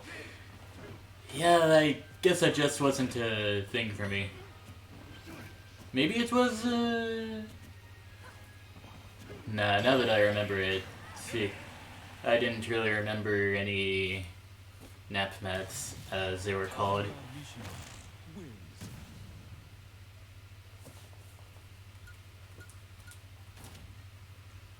But yeah, those were my experiences there.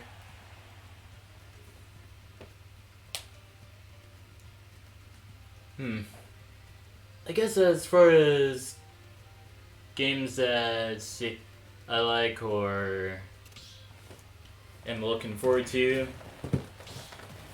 I do remember enjoying Metroid Dread quite a lot, just going about with all the combat and all that.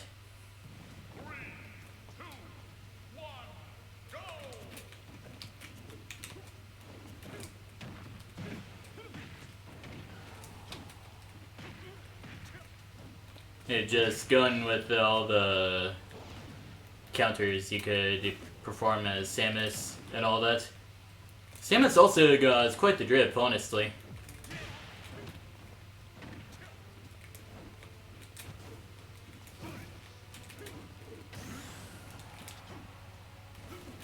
Though I always call out to the suit that she starts with in Dread, the Virgin suit.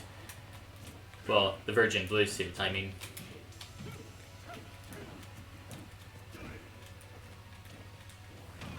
Right, I don't have the suplex anymore.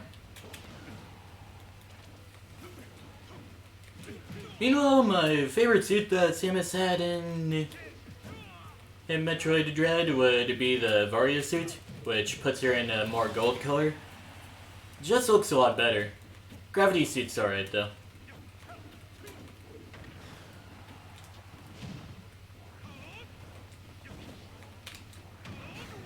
And the Burning Dropkick takes out Shoryuken's first stock.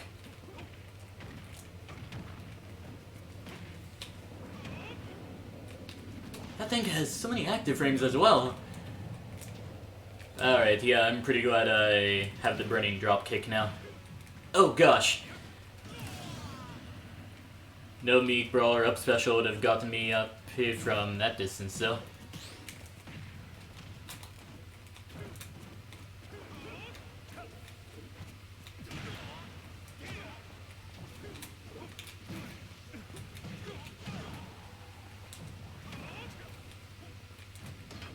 Gotcha! Alright, Shoryuken's off the stage, and I just need to place one more stock into the bottom blast zone, and I'll be hit for that battle. Shoryuken wins the battle. And I believe Shoryuken was at the lower percent, so he could have just gotten my final stock into the bottom blast zone just like that. But anyways, good round Shoryuken. And now Shoryuken will go up against Harley Luck.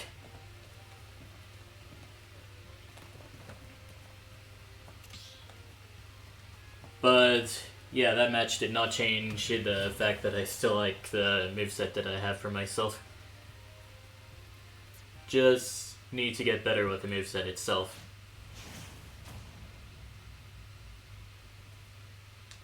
Just need to get better with Mii Brawler so I can be a Mii Baller and not a Mii Baller. Oh gosh. Well, good luck, man. You're probably gonna need it. Well, okay, no probablys about it. You're gonna need it. Although, your Olimar do be looking kinda nice compared to Shoryuken's Kazuya at the moment. But once Olimar is getting low on Pikmin, then he'll really start to struggle. Oh, that down smash almost got him. Nice snipes with those two Pikmin, but the white Pikmin is dead.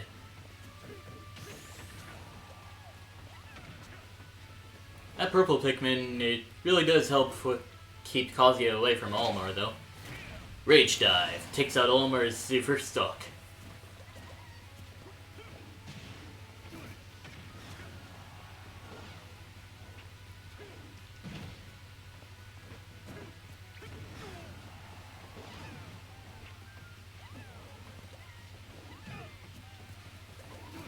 Kazuya just kicked the red Pikmin out of existence. And if that doesn't spell power, I don't know what would. Wait, where did... Oh, there's all the Pikmin. Well, okay, they're dead now. Yeah. And sometimes Olimar's smash attacks would just be like that, and it would be annoying a lot of the time.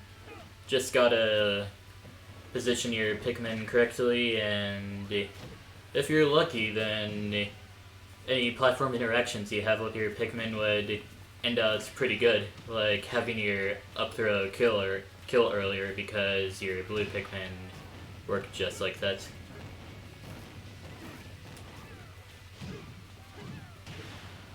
Meanwhile, Shoryuken's on a Pikmin massacre with all the moves that he's thrown out.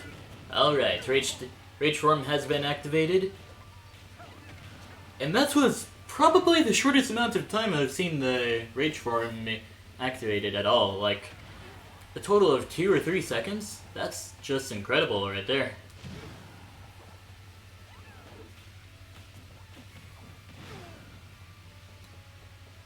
Anyways, Harley looks like he'll probably make a comeback here. He currently got like one Pikmin in tail at the moment. Oh, that's the reflected up smash right there. I believe that's a reflected up smash. But yeah, that takes out Harley Luck's final stock. Kazuya Mishima goes on to stay in the arena for a bit longer. Going up against Mace, up next. Honestly, yeah. Olimar is not fun to play as or play against, in my experience.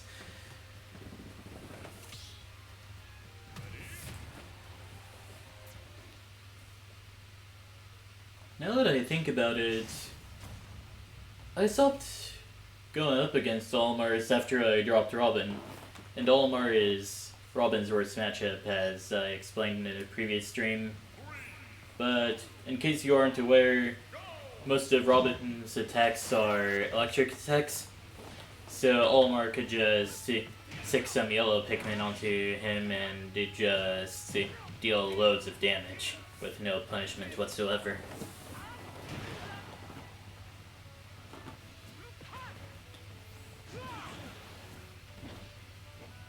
And you may be thinking, well, Robin can run out of his 11 sword.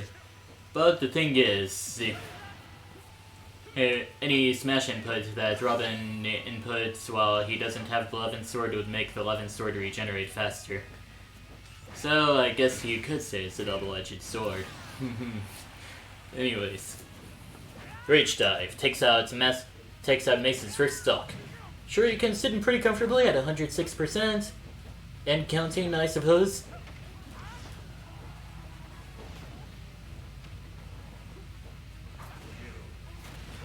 Oh, Heaven's Door almost takes out Mace's second stock. Well, okay, maybe... Yeah, now that I think about it, it probably wouldn't have taken out Mace's second stock very easily anyways. But it definitely would have taken out Shoryuken's first stock. Actually, oh well. Anyways, Mace is now at 1 stock, and Shoryuken's getting pretty close to that percent where Heaven's Door off the edge of the stage would be pretty nice. Even if Mace could, in theory, be able to recover from that. Like, sure, Hero could probably recover from the suicide throw by double jumping and then using Kaswoosh, but it would be extra hype if the hero just double jump, top deck, zoom, and it just zooms back onto the stage. Would be really nice. Dang! Hell Sweep almost comes out, but only the first 2 kicks came out.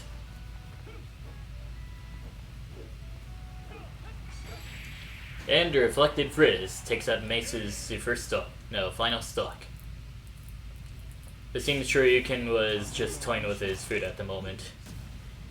Kazuya Mishima goes on to stay in the arena for a bit longer.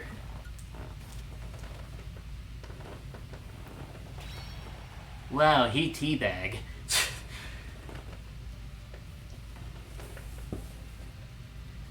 I suppose I have a bit of time before I go on to my next match, so I'll grab a snack to eat real quick. I'll be right back.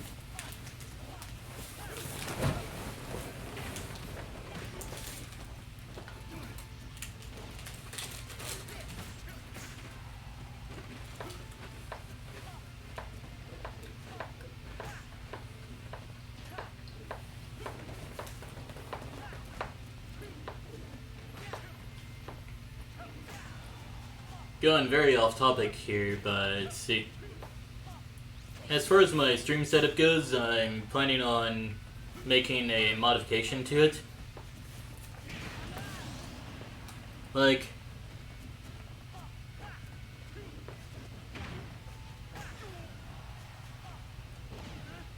you probably see this guy at the bottom of the screen right here. Yeah, that's my avatar, and as of now, his only job is to hold up the stream while it's going on. But I plan on giving him a bit more life. Like, whenever I go AFK for something, I could just create a quick animation where the avatar runs off and then have him run back in whenever I'm back. Whenever I hit that key anyways. Have him dancing? Nah. That may get old after a bit. Besides, he hold up the stream real good.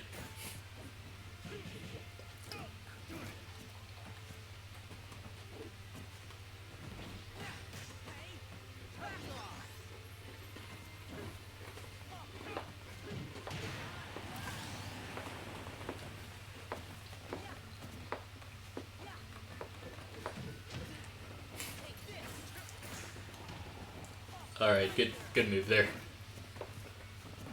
But that won't convince me, alright?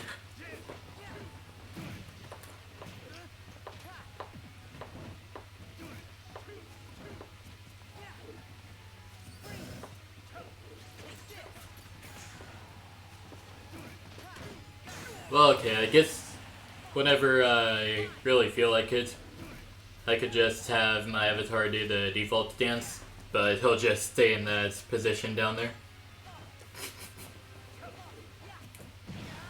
It would be really funny, actually. And by default dance, I mean the default Fortnite dance. I don't even play Fortnite, but I just think it's funny.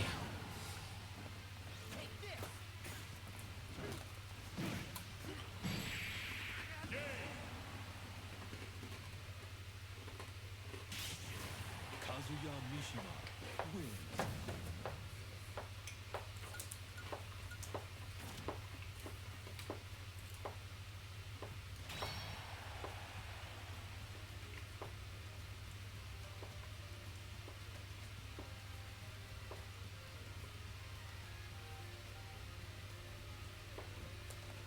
Your Switch went out? Oh man! Well, I guess if you want, you could revive it. 3, 2, 1, go!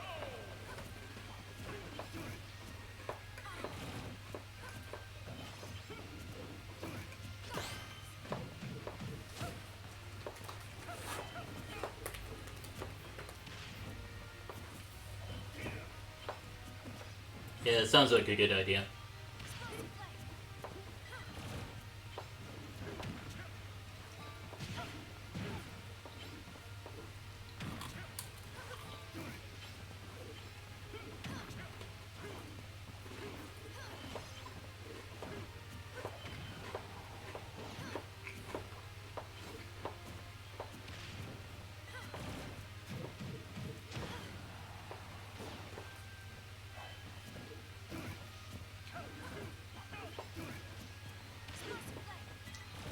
But yeah, at the moment I'm still eating, so I won't be talking real much.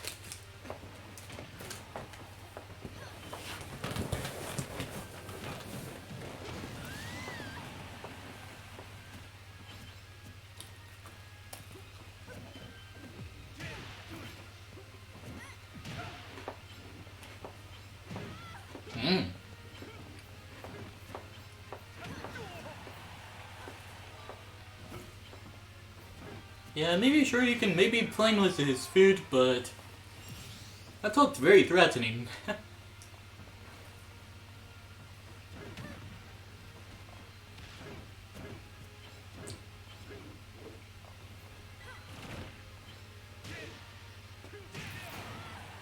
Sure, you can just go in with a whole bunch of Korean wave dashes.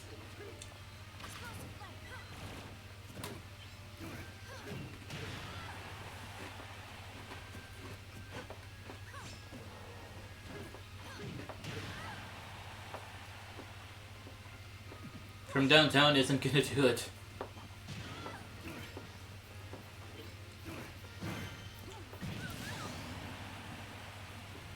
You know what move I haven't seen Kazuya do very much? The leg sweep. Would honestly be pretty hype or funny if sure you can just pull that out somewhere.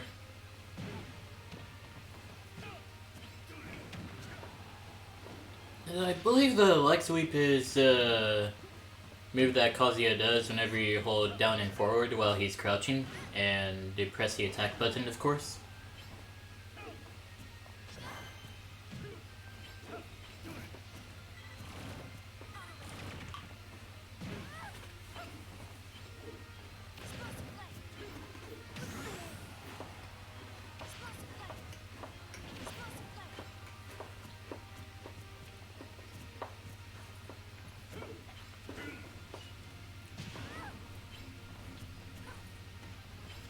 Or maybe you have to hold it down in order for that move to happen, maybe. No, wait. That move Kazuya just did, where he just turned around and brought his fist down as well. I think that's down forward tilt while he's standing.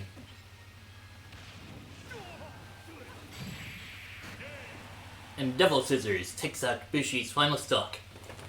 It honestly looked like Bushi had a chance there. But Kazuya Mishima has won the battle. Indeed, it was so close.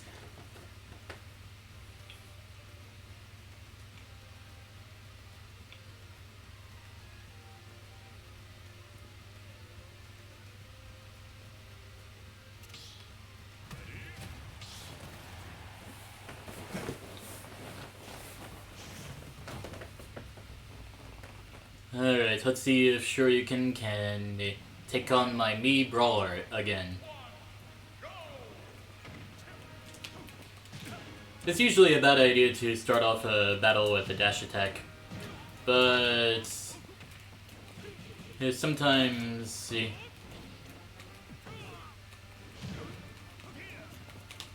it's good for mix-ups and all that. Oh, I almost got the flashing Mach Punch on him.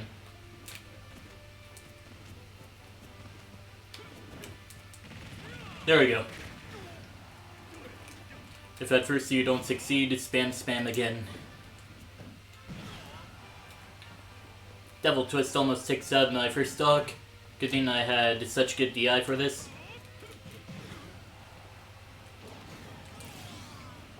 And the laser takes out my first stock instead.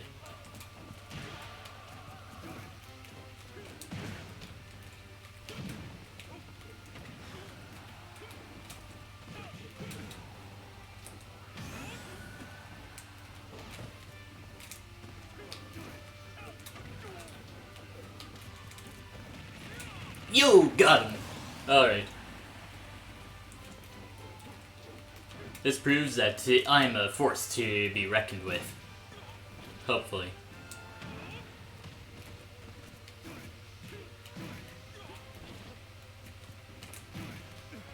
Electric Wind Godfist into whatever works, I guess. Jab 3 takes out my second stock.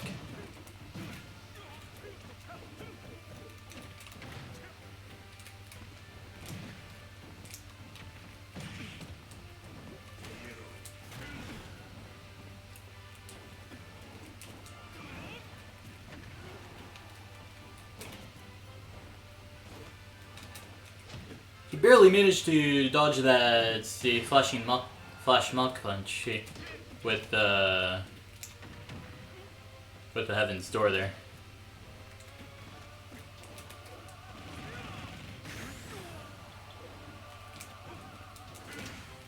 Ooh!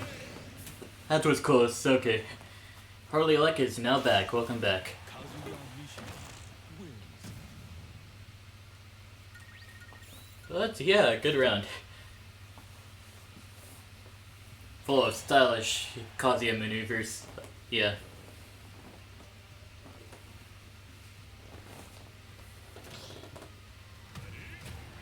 Anyway, Shoryuken goes on to battle Bad Gamer. Kazuya versus Sora. 3, 2, 1, go! Bad Gamer used Stopka, as if that's gonna do anything.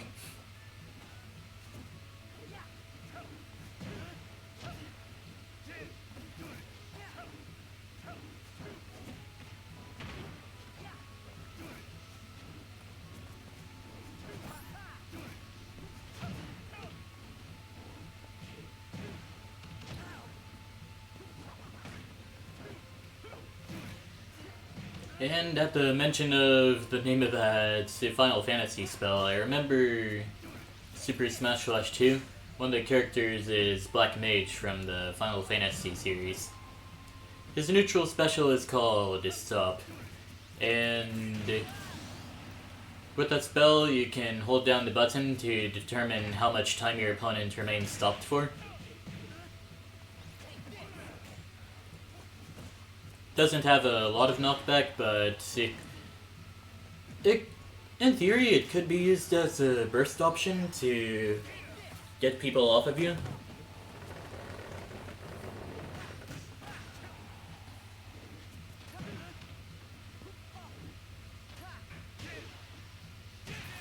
And yeah, if I remember correctly, you could stop people in place for up to 8 seconds, depending on how long you held down the button with the Black Mage's stop move.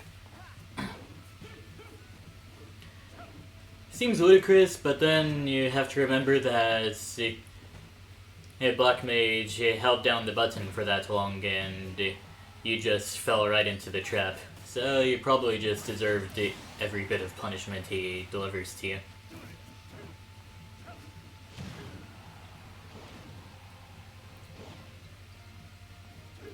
And I also remember some of the other crazy stuff that Black Mage does, at least on a spectacle level anyways.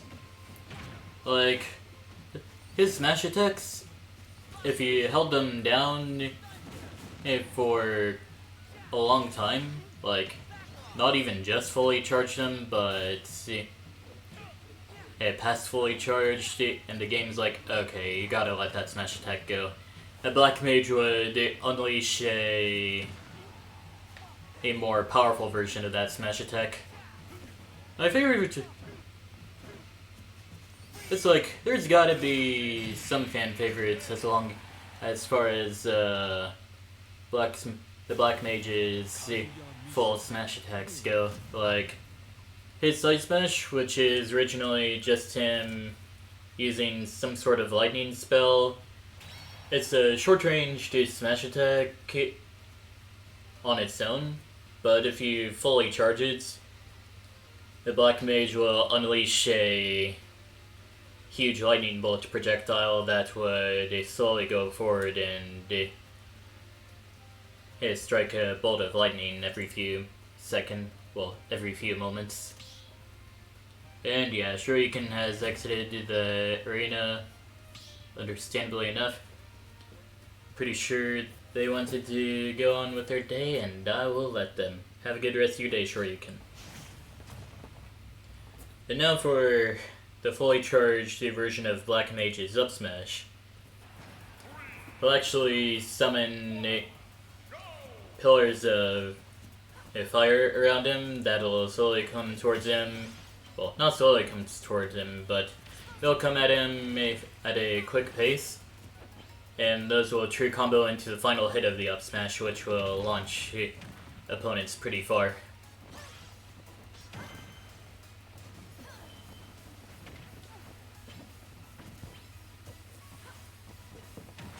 And then the fully charged version of his down smash just has Black Mage send a wave of, well, an attack wave that would freeze opponents on contact on the ground.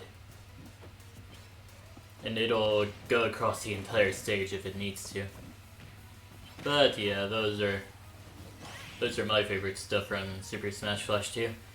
Unfortunately, they're not very viable, as far as I know. Just like how Black Mage is a low tier.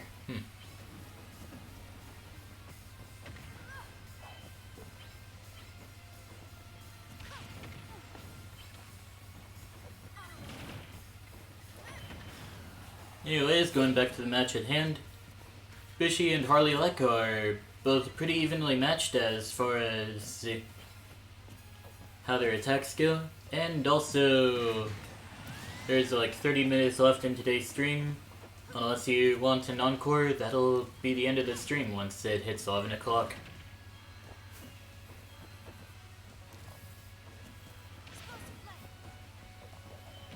And yeah, I didn't quite notice. Okay, I did notice, but I didn't remember at the moment. But yeah, that forward smash takes out Bishi's first stock. They did a pressure plate thing? No, a pressure plate didn't get set down. Forwarder into forwarders. Add some damage onto Bishi and do the magma block almost takes out Bishi's first stock. Or second stock.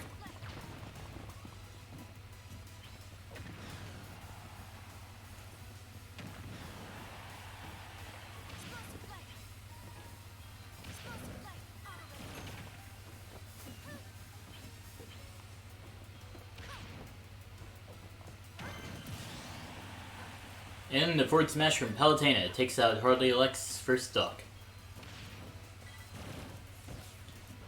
And it looks like Harley Lek is just looking for a simple smash attack to take out Bishi's second stock, so that he wouldn't have to spend any time just wasting the durability of his diamond tools and all that.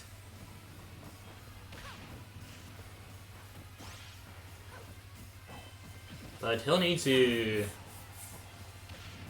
upgrade at some point. And the up smash takes out Bishi's second stock. With that out of the way, Harley Lek goes on to get his diamond tools and possibly finish off the game a lot quicker than what would have happened.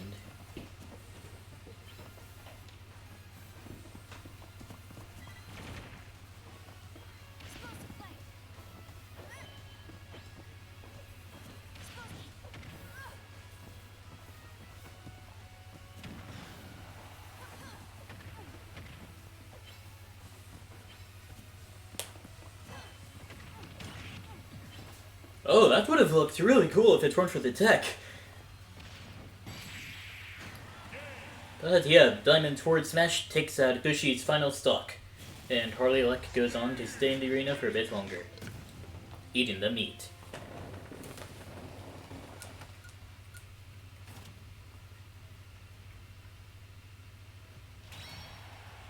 Meanwhile, I'm up next with a Mii Brawler. Hoping to be a Mii Baller this round.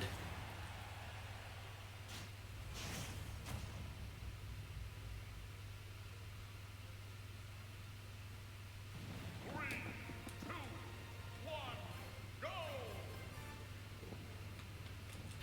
Okay.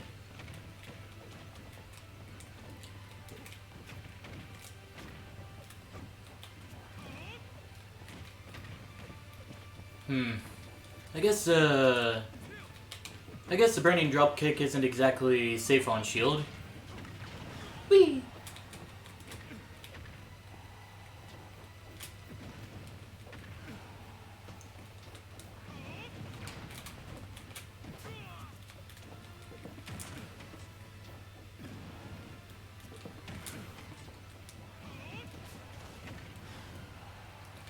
Yeah, I got pretty close to getting my first stock taken out by a forward smash.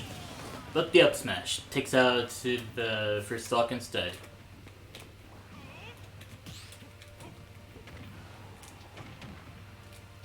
I think I already used up my dump. So... The counter went the wrong way! What? Huh.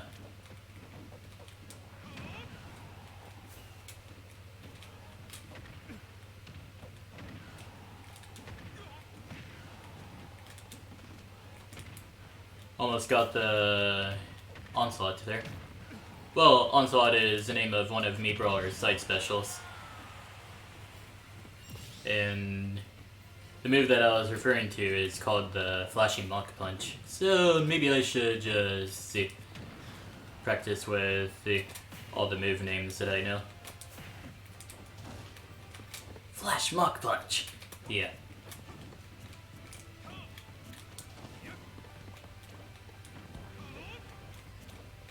Oh, he tried. Fortunately for me, that was an iron block, and it's basically impossible to obtain any other block on Lylat Cruise.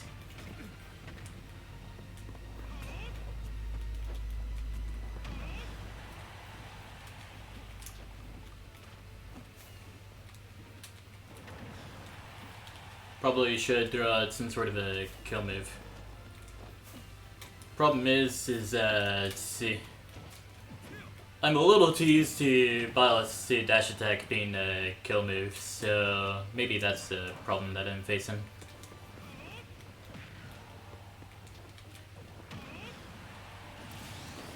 And the Burning Dropkick takes out Harley Lex her stock. Yep.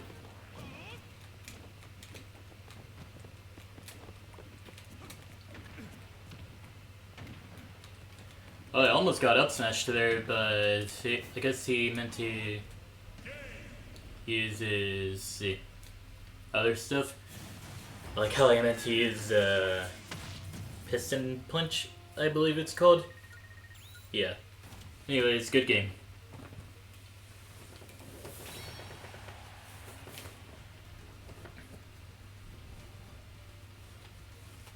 I guess I'll just get more practice with Mii Brawler on my own time, since this is kind of a bad way to do all of this sort of practice.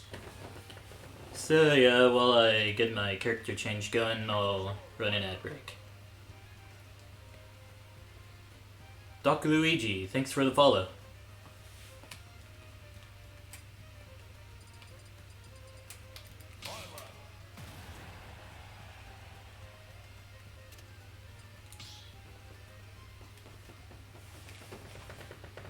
And...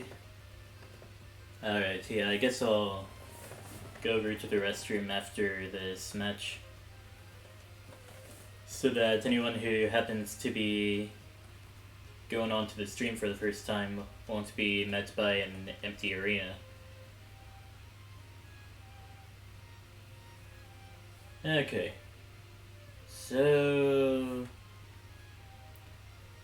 yeah, last week I went over to the Rewind Esports Arena, and I happened to go O2, but that's not the important part. I won the Redemption Bracket, and yeah, your reward for winning the Redemption Bracket at the Rewind Esports Arena in Broken Arrow is that you would have the entry to your next Rewind Bracket covered. So, yeah, that's pretty cool. Just means I won't be spending $22 every week. I'll just be spending $10 this week on Smash tournaments. So yeah, I think that's pretty neat.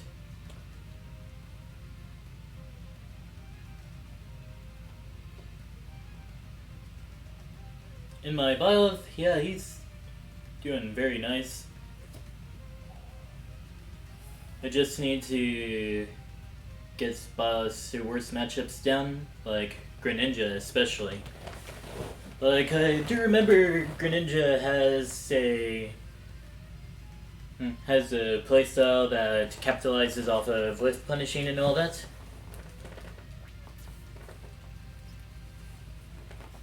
So I just need to play the neutral and... I know, a Byleth player playing neutral? Insane. Actually, yeah, that ain't so far off the mark. But yeah, I'll need to play the neutral and bait out some approaches from Greninja, and I should be good.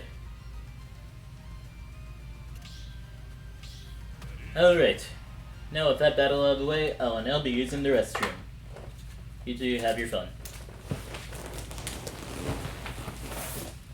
Harley Luck versus Ichigo. 3,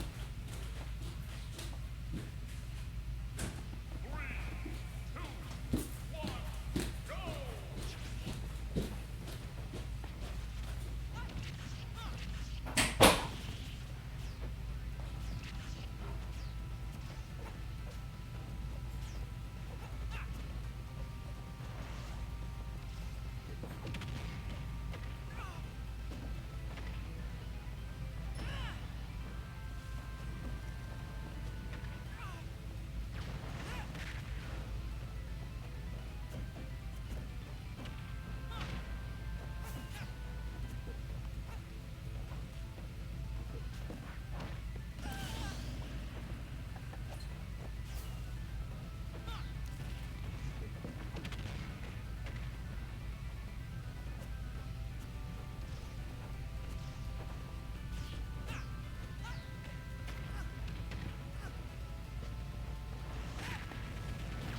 I have returned, and we're still viewing Harley Luck versus Ichigo.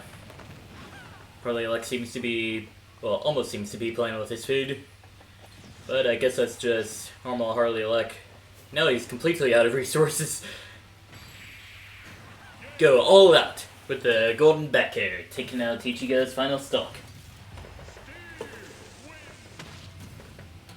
Steve wins! And yeah, we got about 15 more minutes until the end of today's stream, so let's make each battle count.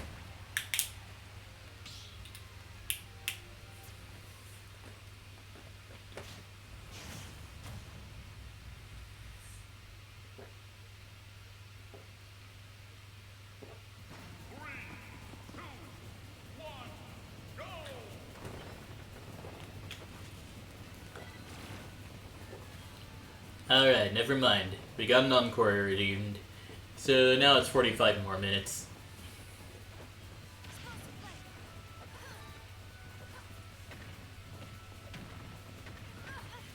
Anyways, Harley Luck do be doing some Steve stuff.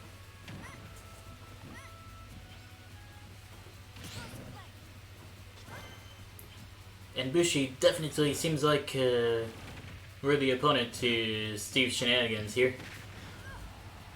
Read the air dodge and it got the forward smash.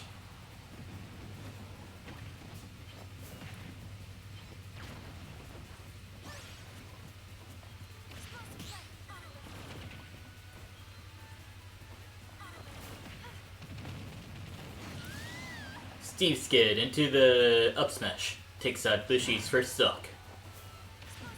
Honestly, one of the more niche combos that you can see Steve learn.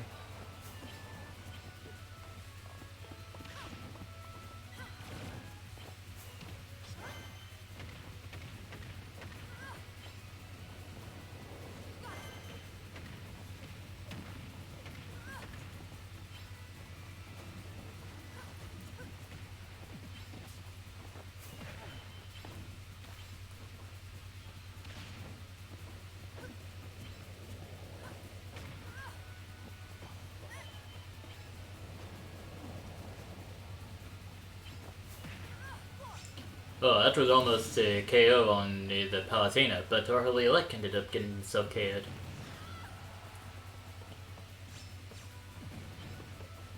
It was an attempt, but a pretty good attempt at that.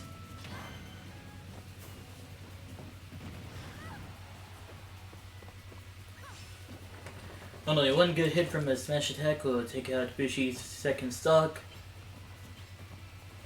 And of course Bushi's gonna be playing like he has a lot of damage accumulated on him. So just camping out Steve is a viable option here.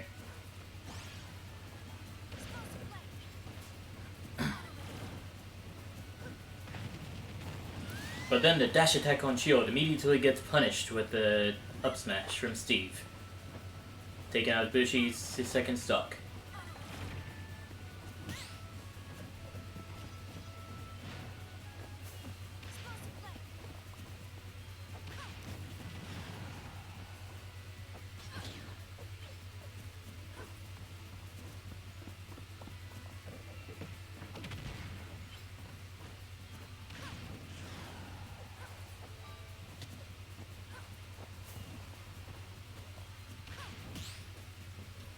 And yeah, once again we got some neutral game going here. Dash attack on Shield once again gets punished by Harley Luck. It almost looked like Harley Luck was gonna look for the back throw into the block for the cheesy rebound.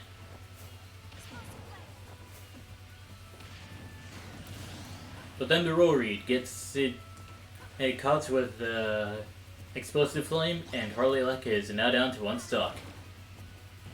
Doesn't seem like a huge hindrance for him since Bushi's at 97%.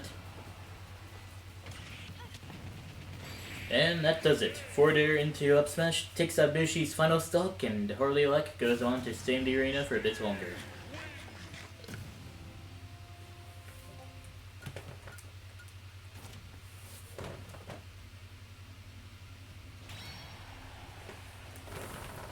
My brother just got through reading the chapter in the story that I just got done reading through.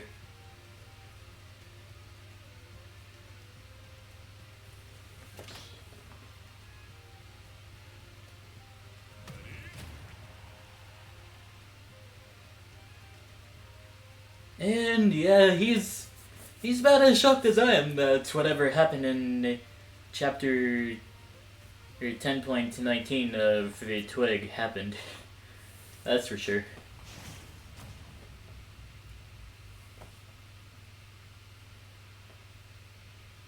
But yeah, I definitely had to reread that part, be like, did that really happen? And yeah, sure enough, that did happen. Well, okay, not true.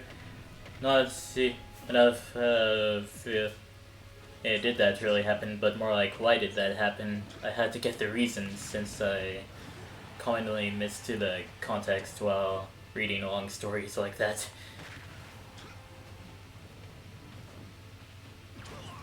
But yeah, it makes sense. The Catalyst had to do what the Catalyst gotta do. Anyways. Gonna hop to the line after this one? Alright. Do whatever suits you.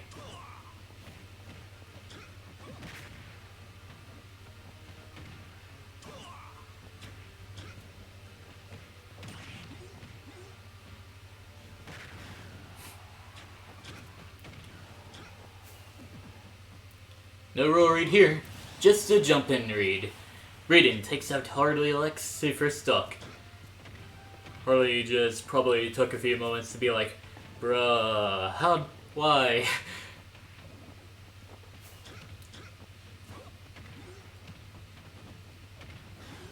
But I suppose it's a healthy practice to not let that get to you, to be honest.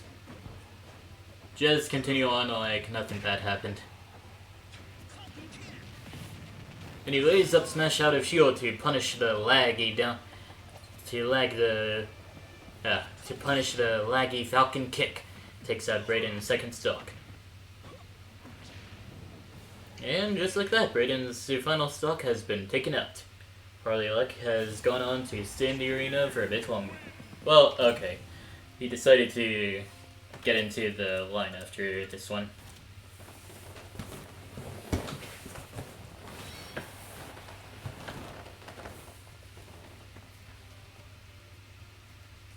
And yeah, with that, me and Bad Gamer will be taken up to next. Well, we'll battle next. Alright. Byleth versus Ness.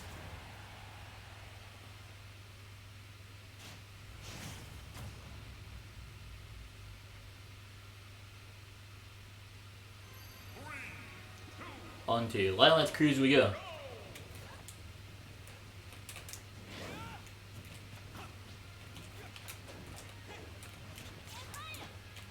Yeah, PK Fire had to come out at some point.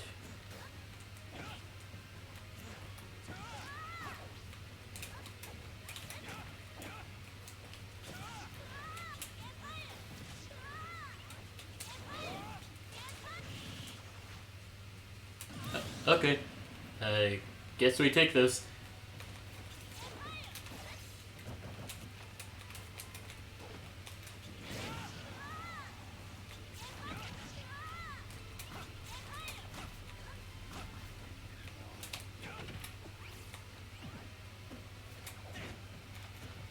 I suppose there were better ways I could have handled that.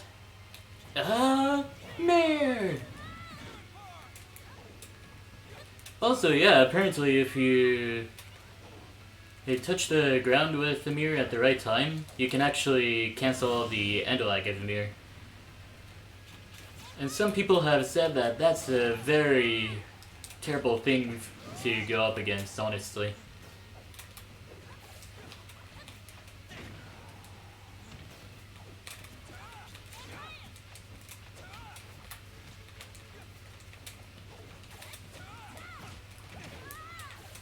Right, that's not how the move works.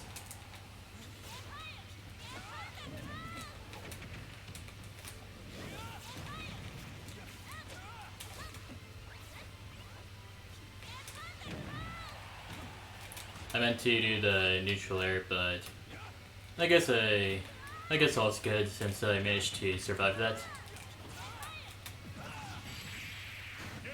And the up smash takes out Bad Gamer's final stock. My Byleth goes on to stay in the arena for a bit longer.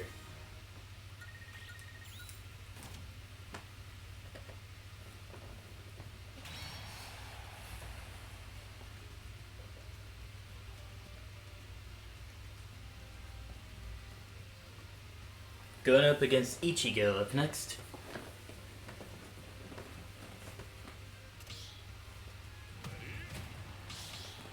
With pulling out the Pac-Man for this match. And yeah, I've kind of learned how to cheese out some of the Pac-Mans. Well, okay, this battle would be a pretty bad example since there aren't any platforms on this stage.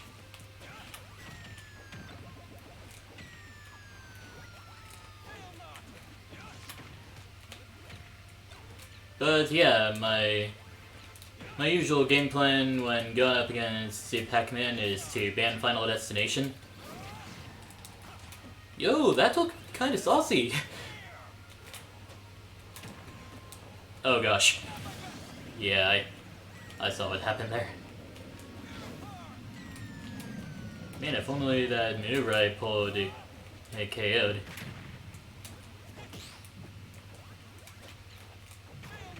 But I guess it's only fair that I got some sort of retribution for how good I was in the last match.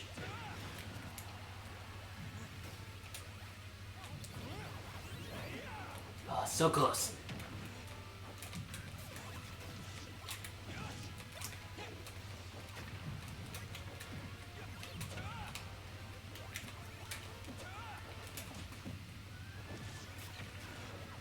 No, I wanted to attack the hydrant. Okay, we're good.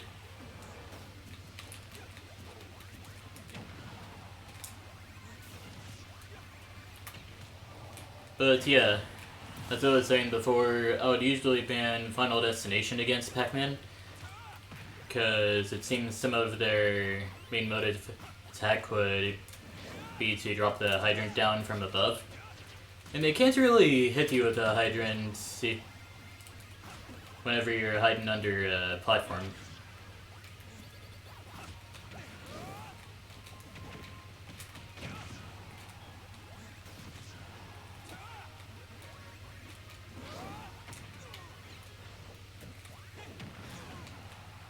Yeah, kind of like that. Okay. The key was on deck, but see.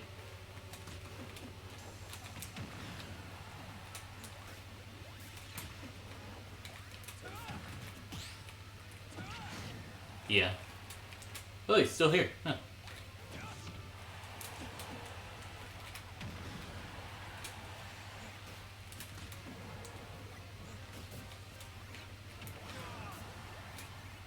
I wouldn't be surprised if that somehow KO'd him. Forward throw into the key, didn't quite work.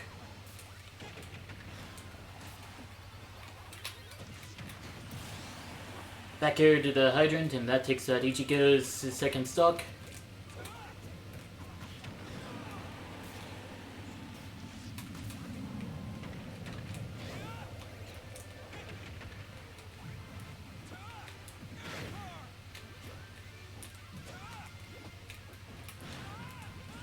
And back throw takes out my second stock.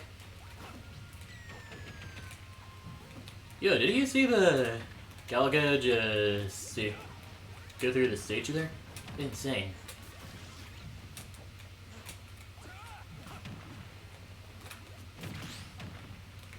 Whoop! The hydrant just went flying. Who knows where that went? Well, I guess it didn't go anywhere too useful.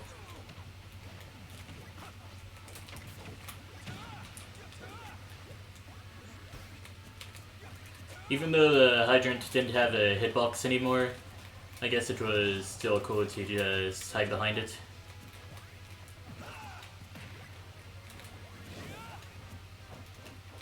Yo, the cross up.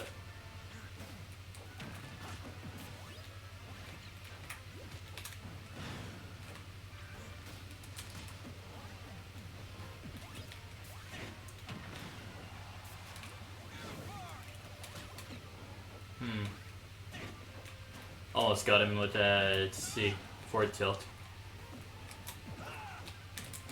Back throw doesn't quite do it.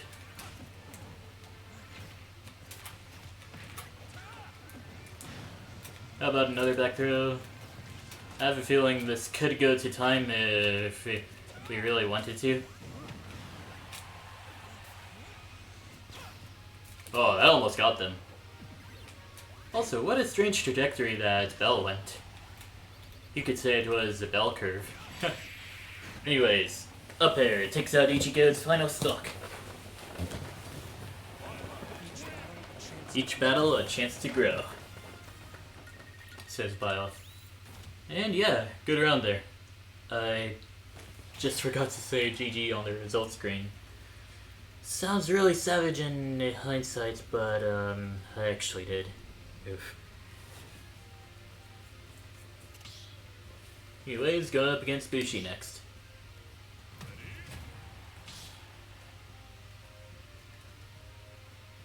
Yeah, now that I think about it, we probably should have waited for Brayden to get back in the line or something like that. Eh. My monkey brain just decided to press a start button right then and there. Just gotta get the monkey brain under control, you know?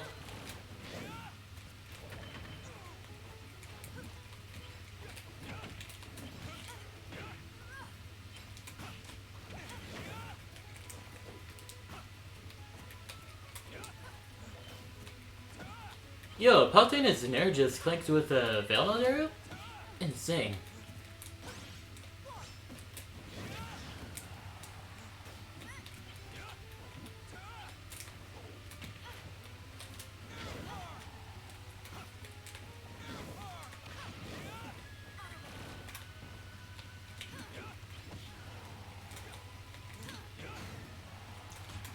Some strange maneuver that I just did there. Also, what a shot!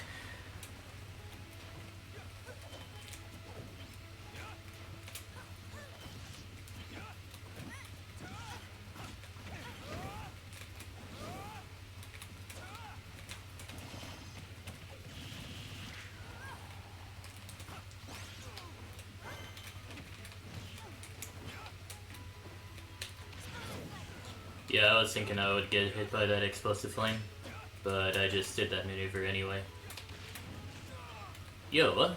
Alright, cool. Oh, once again, I'm not getting any of the Discord notifications that are showing up on my phone on my computer. Really strange thing happening, to be honest. Nice shot!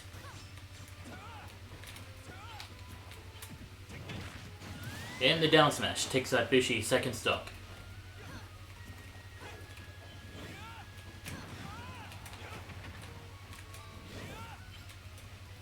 Oh, that's unfortunate.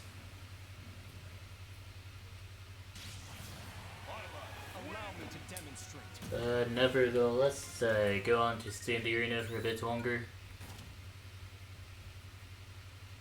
And honestly, good effort, yeah. Yep, mistakes do hate mistakes. Oh yeah, and also gotta hate mistakes as well. Yeah.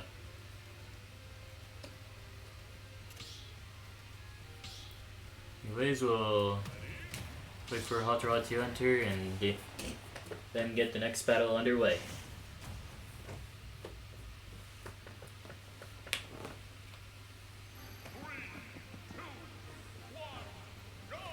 Anyways, Fountain of Dreams.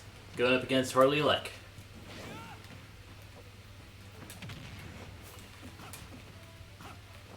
I should probably get back on stage. Yeah.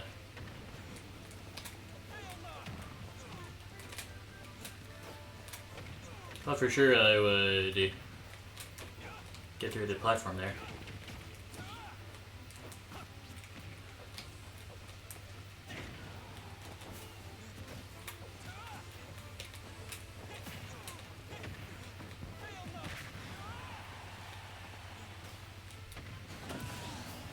Try to get the up air, up special in, but yeah.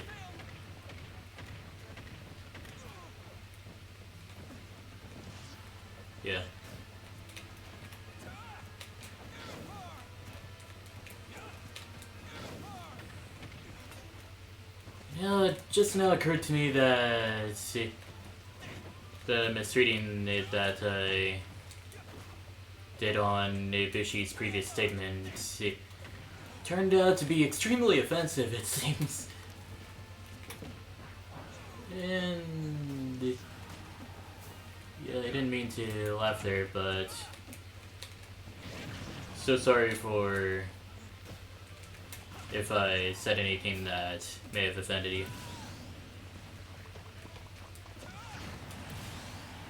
Yeah.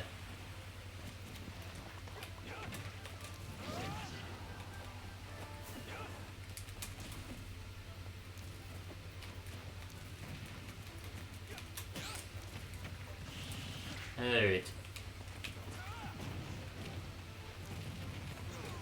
You hardly like going in with Reeds? I thought I would be... Honestly, thought I would be dead there. Or needed to tech there. Harley like almost gets good stuff at the end of the battle. Yo, I died that well, the worst way possible, and I still got to live. This was undeserved.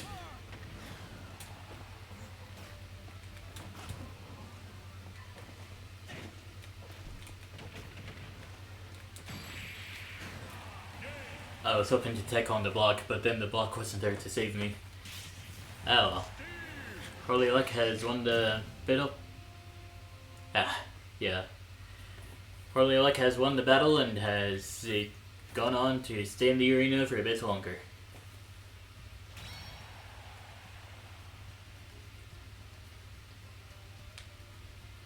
Going up against Bad Gamer up next.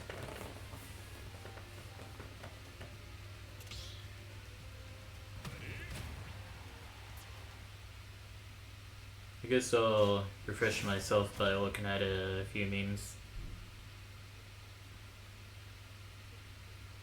3, 2, 1, go!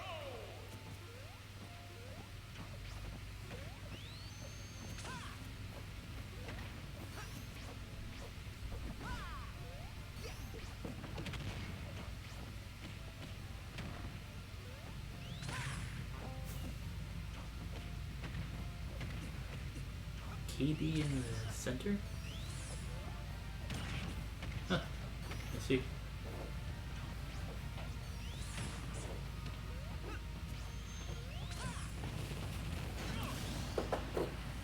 Anyways, Bad Gamer has changed characters over to Sonic for this match. And yeah, Sonic do be fast to probably get in the faces of a lot of zoners.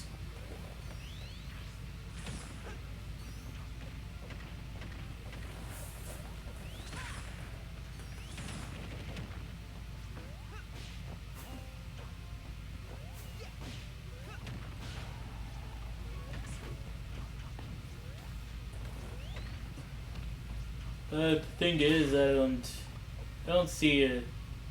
don't think Sonic has mobility to get through a lot of Steve's zoning ability.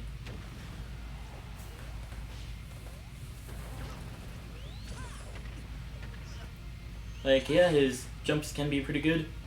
Actually, maybe his jump combined with homing attack could at least get on the other side of his Steve's wall. But a good Steve player would see the homing attack coming and it just shielded just in time. Keeping the Sonic up in the air and setting them up pretty perfectly for a juggle, I believe. Yeah? Yeah, okay.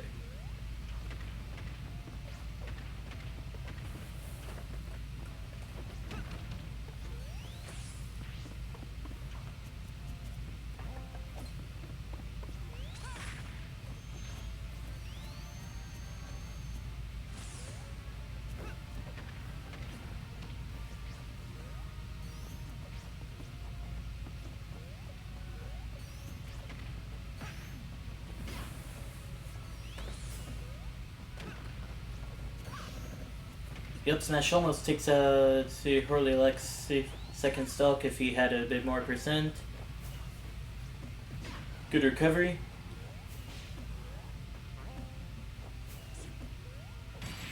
And the forward air spike takes out Bad Gamer's final stock.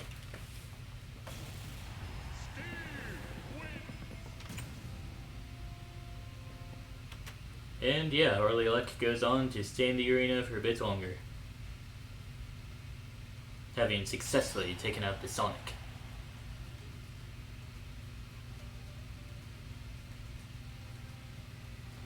Speaking of Sonic, can't wait to see the new movie. Honestly, yeah. I really understand the sentiment. It's like, the first movie I hear was really good. Well, at least a fun time anyway. Oh yeah, it probably did come out yesterday.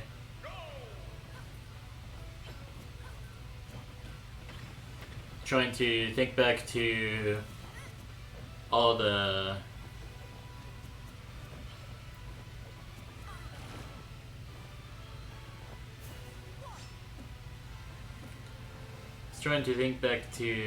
promotional footage for Sonic 2, where the coming out in theaters date has happened. But then again, it is pretty easy for one's own mind to manipulate memory.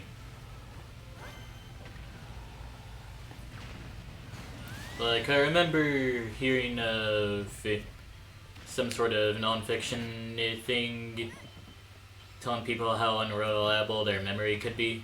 It's like, every time you think back on a memory, at least one thing about that memory changes. Like, for instance, you may be at a pool party with a group of friends, and David, your coworker.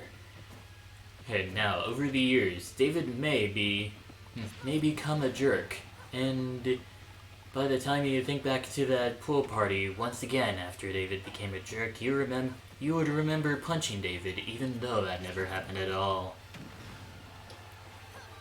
So yeah, that said, I'm gonna look up the release date for Sonic 2.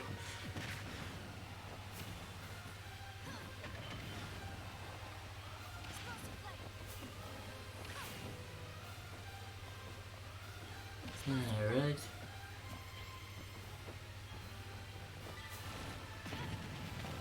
Sonic 2 release date. Yes. No, it's actually releasing tomorrow, in the United States anyway.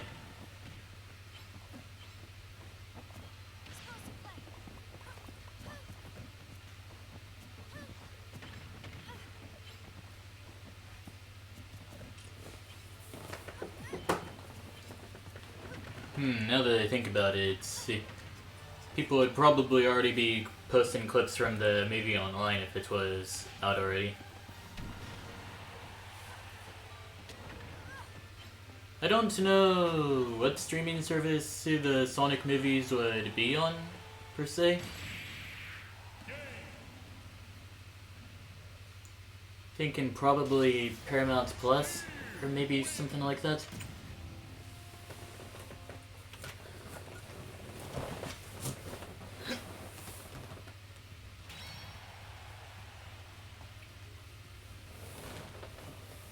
Anyways, Harley Luck has won the battle and goes on to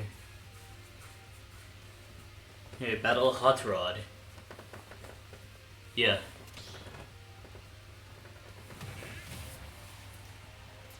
Can't speak fast for some reason. I guess it's something to do with reaction time, maybe? 3, 2, 1, go!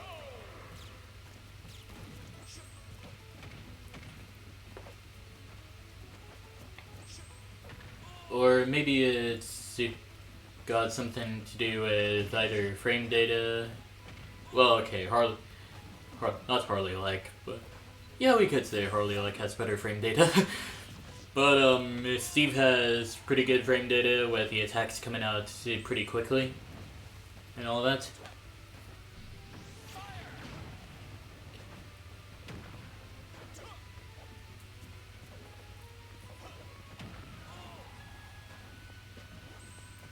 Like, is that what you mean, Bushy? Also, what happened there? I guess Falco's up smash clanked with Steve's forward smash from that high up.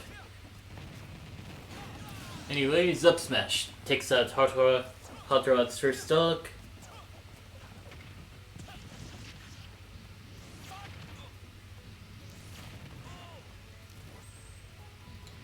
Oh, that's gonna be it for Hot Rod's second stock. Yeah, Hot Rod has a lot of catching up to do. Maybe go down in a blaze of glory? Not quite. Forward smash sends Harley Leck off the stage. But that's gonna do it for Hot Rod's final stock. No KOs on Harley Leck. Well, no falls on Harley Leck to cry about it.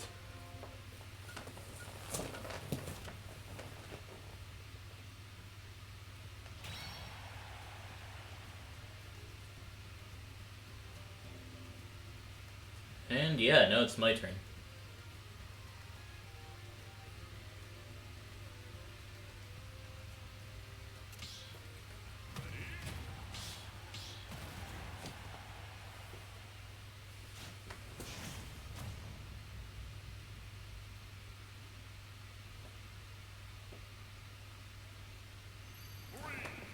On to Hollow Bastion we go. Keep your eyes open.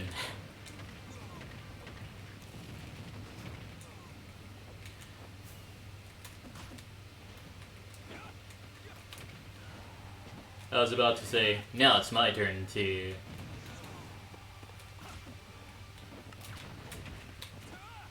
get some sort of combo in.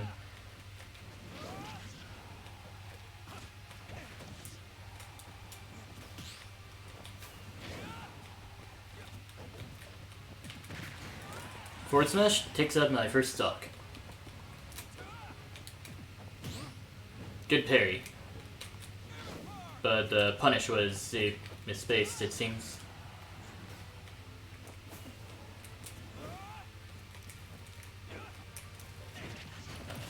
Then the forward smash takes out Harley Leck's first stock.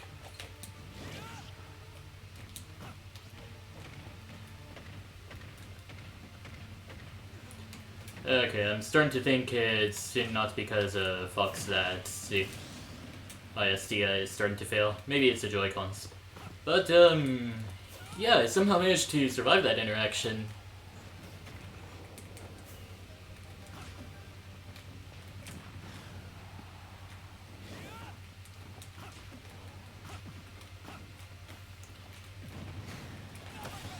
Oh man, I guess I could have mixed up my recovery a bit more after sticking myself onto the block there.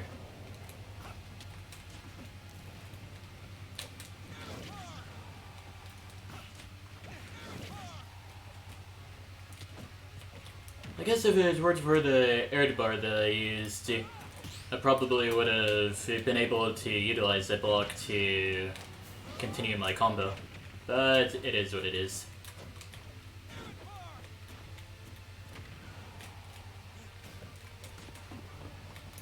Stand up. Yeah, whatever I did there. And the up smash takes out Harley Leck's final stock. Pretty sure he could have put down an anvil there if it weren't for the anvil that was already on the ground. So, yeah, that was probably just a skill issue thing or something like that. Or not skill issue, more like luck or something like that. Anyways, having taken out Harley Leck, I go on to stay in the arena for a bit longer. Going up against Bad Gamer. Gonna switch? Alright. Apparently, Sonic used to be one of Bio's worst matchups, but then we figured out some stuff we could do against Sonic, and they were like, yeah, we can do this.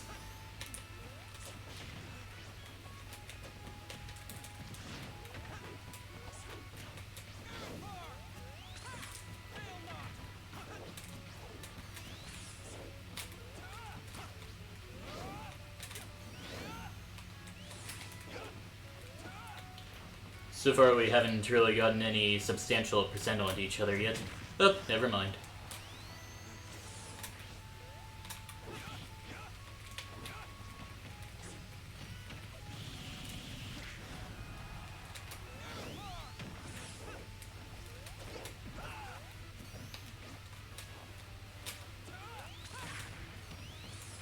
Wait, how did that hit? What?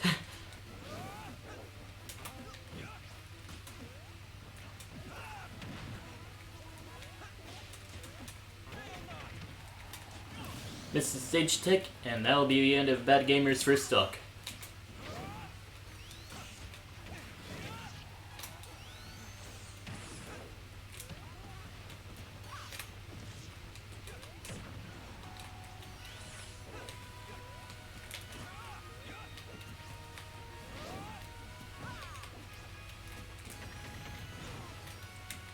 Was thinking of tech rolling away on that down throw, but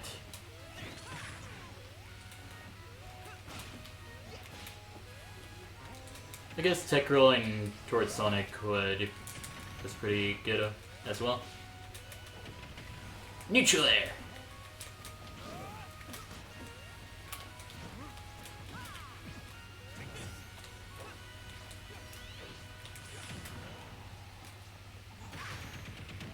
Up smash takes out my first stock.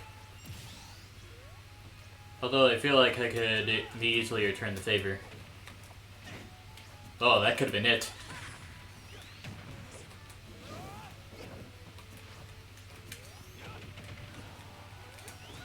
That's it. Alright.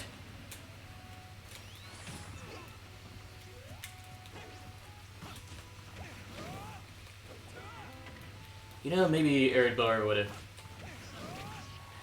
Saying Arid Bar would have actually been a redundancy move on my part.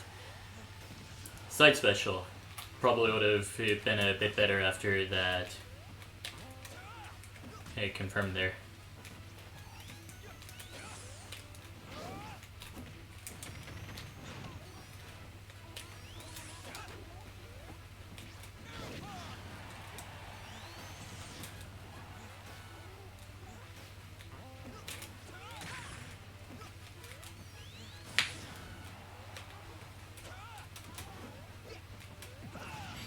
And the up smash takes out Sonic's final stock. And I think for the last 10 minutes of today's stream, I'll go ahead and set out the last few battles.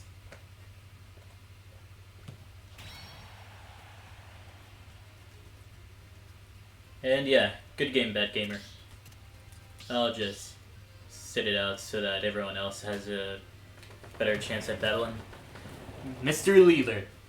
Mr. Leela versus Ibushi.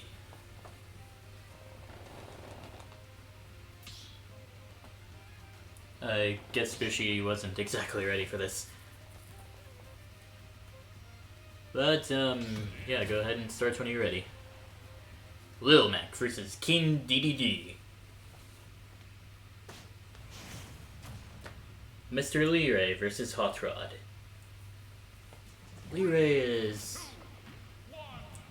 surprisingly a hard name to pronounce, it seems.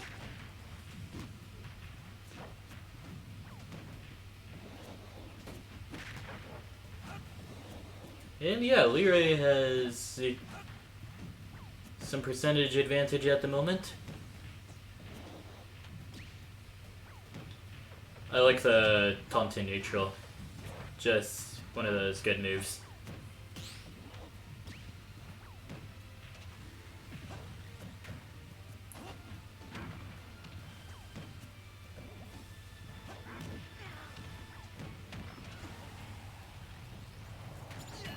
Good counter.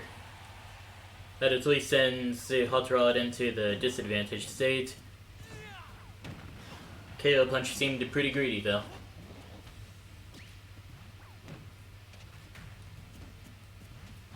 And here I thought there was no way Little Mac would want to recover without using his Jolt Haymaker at that moment. But I was proven wrong. Leela does know his stuff.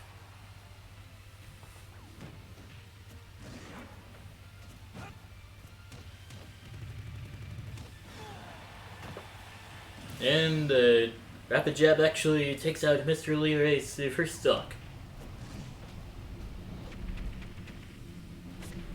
Down throw into up special. Down throw has a surprising amount of knockback for how high percent Hot Rod was at. Anyways, I just got kicked out of spectating, and no one else did. As I like to say. Whoa!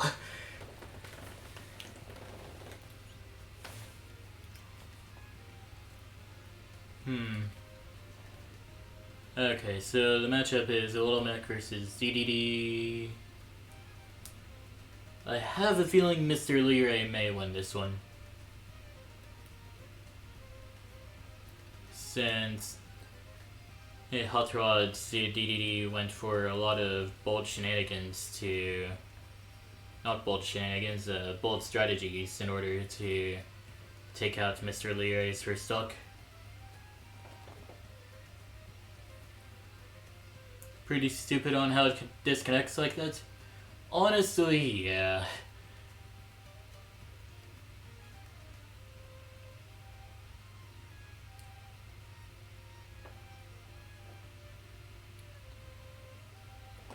Man, it would kinda suck if the last 5 minutes were spent outside of you in battles.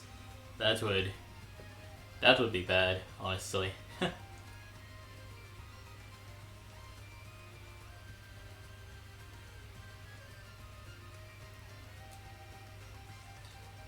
But yeah, I don't exactly see any other way the battle could go. Mr. Leary does have some good prowess as Little Mac compared to Hot Rod's DDD. Little Mac seems to be Leary's main, while DDD is Hot Rod's, I guess, for fun character. If you could call it that.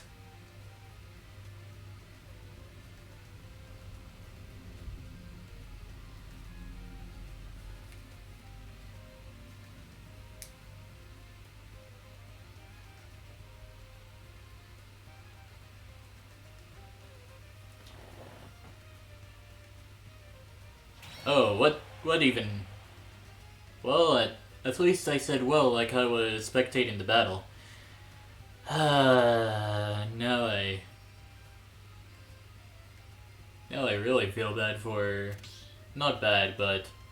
Now I really feel kind of peeved for missing that moment. Ah well, hopefully there's some more hype moments to go. Well, more hype moments to come. Harley Aleka the Ice Climbers versus King DDD.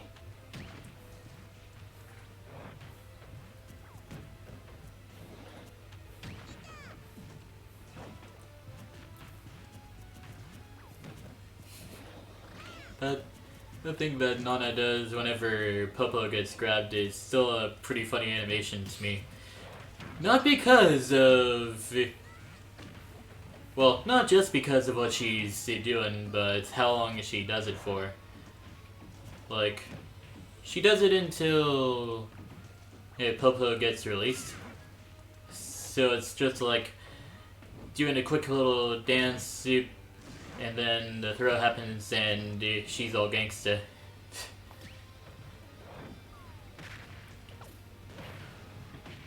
Yeah, fortunately, Popo didn't need to recover there. Huh.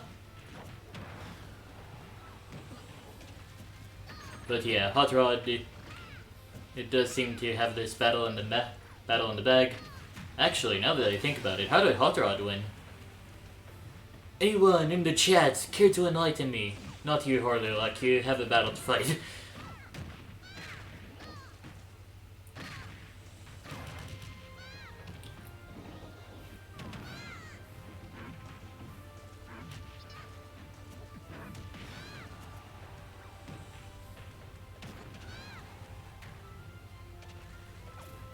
Oh, that almost looked unfortunate, but Nana just has magical teleporting powers.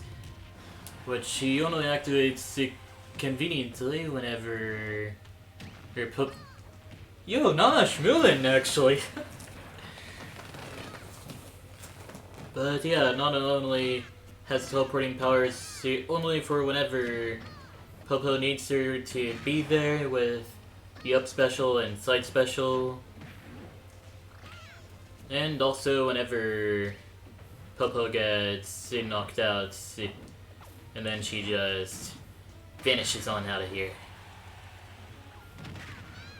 Anyways, this is looking like a very DDD battle.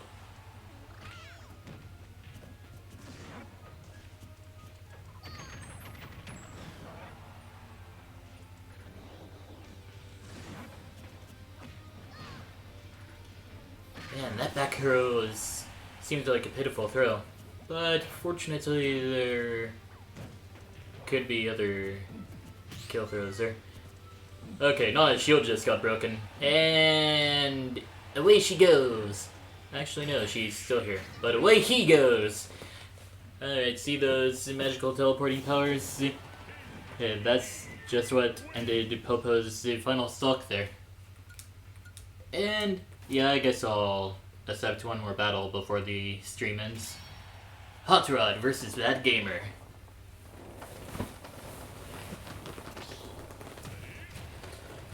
King DDD versus Donkey Kong.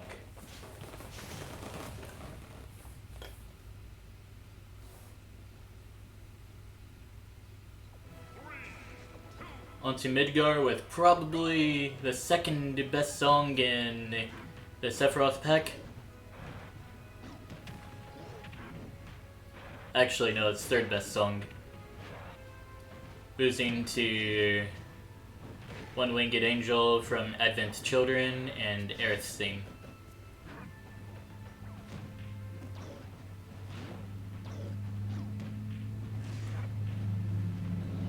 But yeah, the opening bombing mission song just has some sort of air of adventure to it. Especially that part that sounds like the Pirates of the Caribbean theme.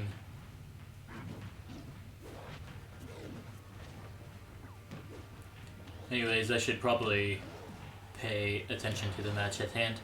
Hot Rod's at a pretty comfortable percent, being King DDD on Wi-Fi after all.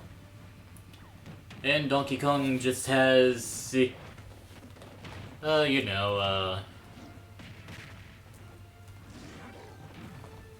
actually I have to put this on the phone.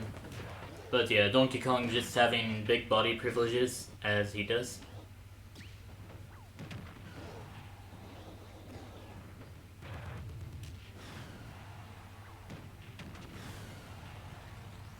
Big body privileges.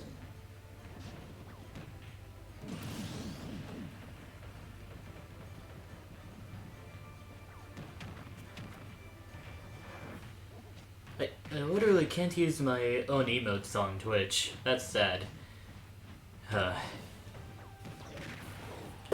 at least not on Twitch on the phone, but...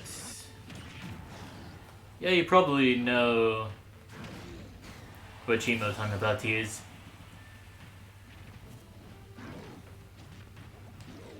Big body privileges.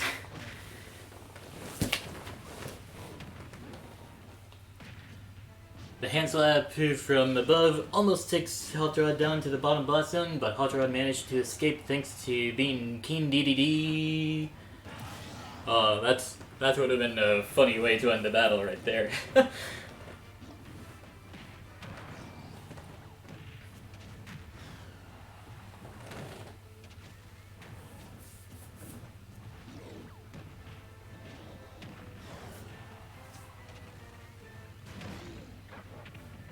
Oh, that actually would have been an even hyper way to end the battle. Just Donkey Kong falling and getting the giant punch in. Meanwhile, DDD just happens to armor the move and uses his jet hammer to take out Donkey Kong's final stock. Anyways, that's the end of today's stream. I'll see you tomorrow at 8 o'clock a.m. US Central Time. As for now, GG's and have a good rest of your day.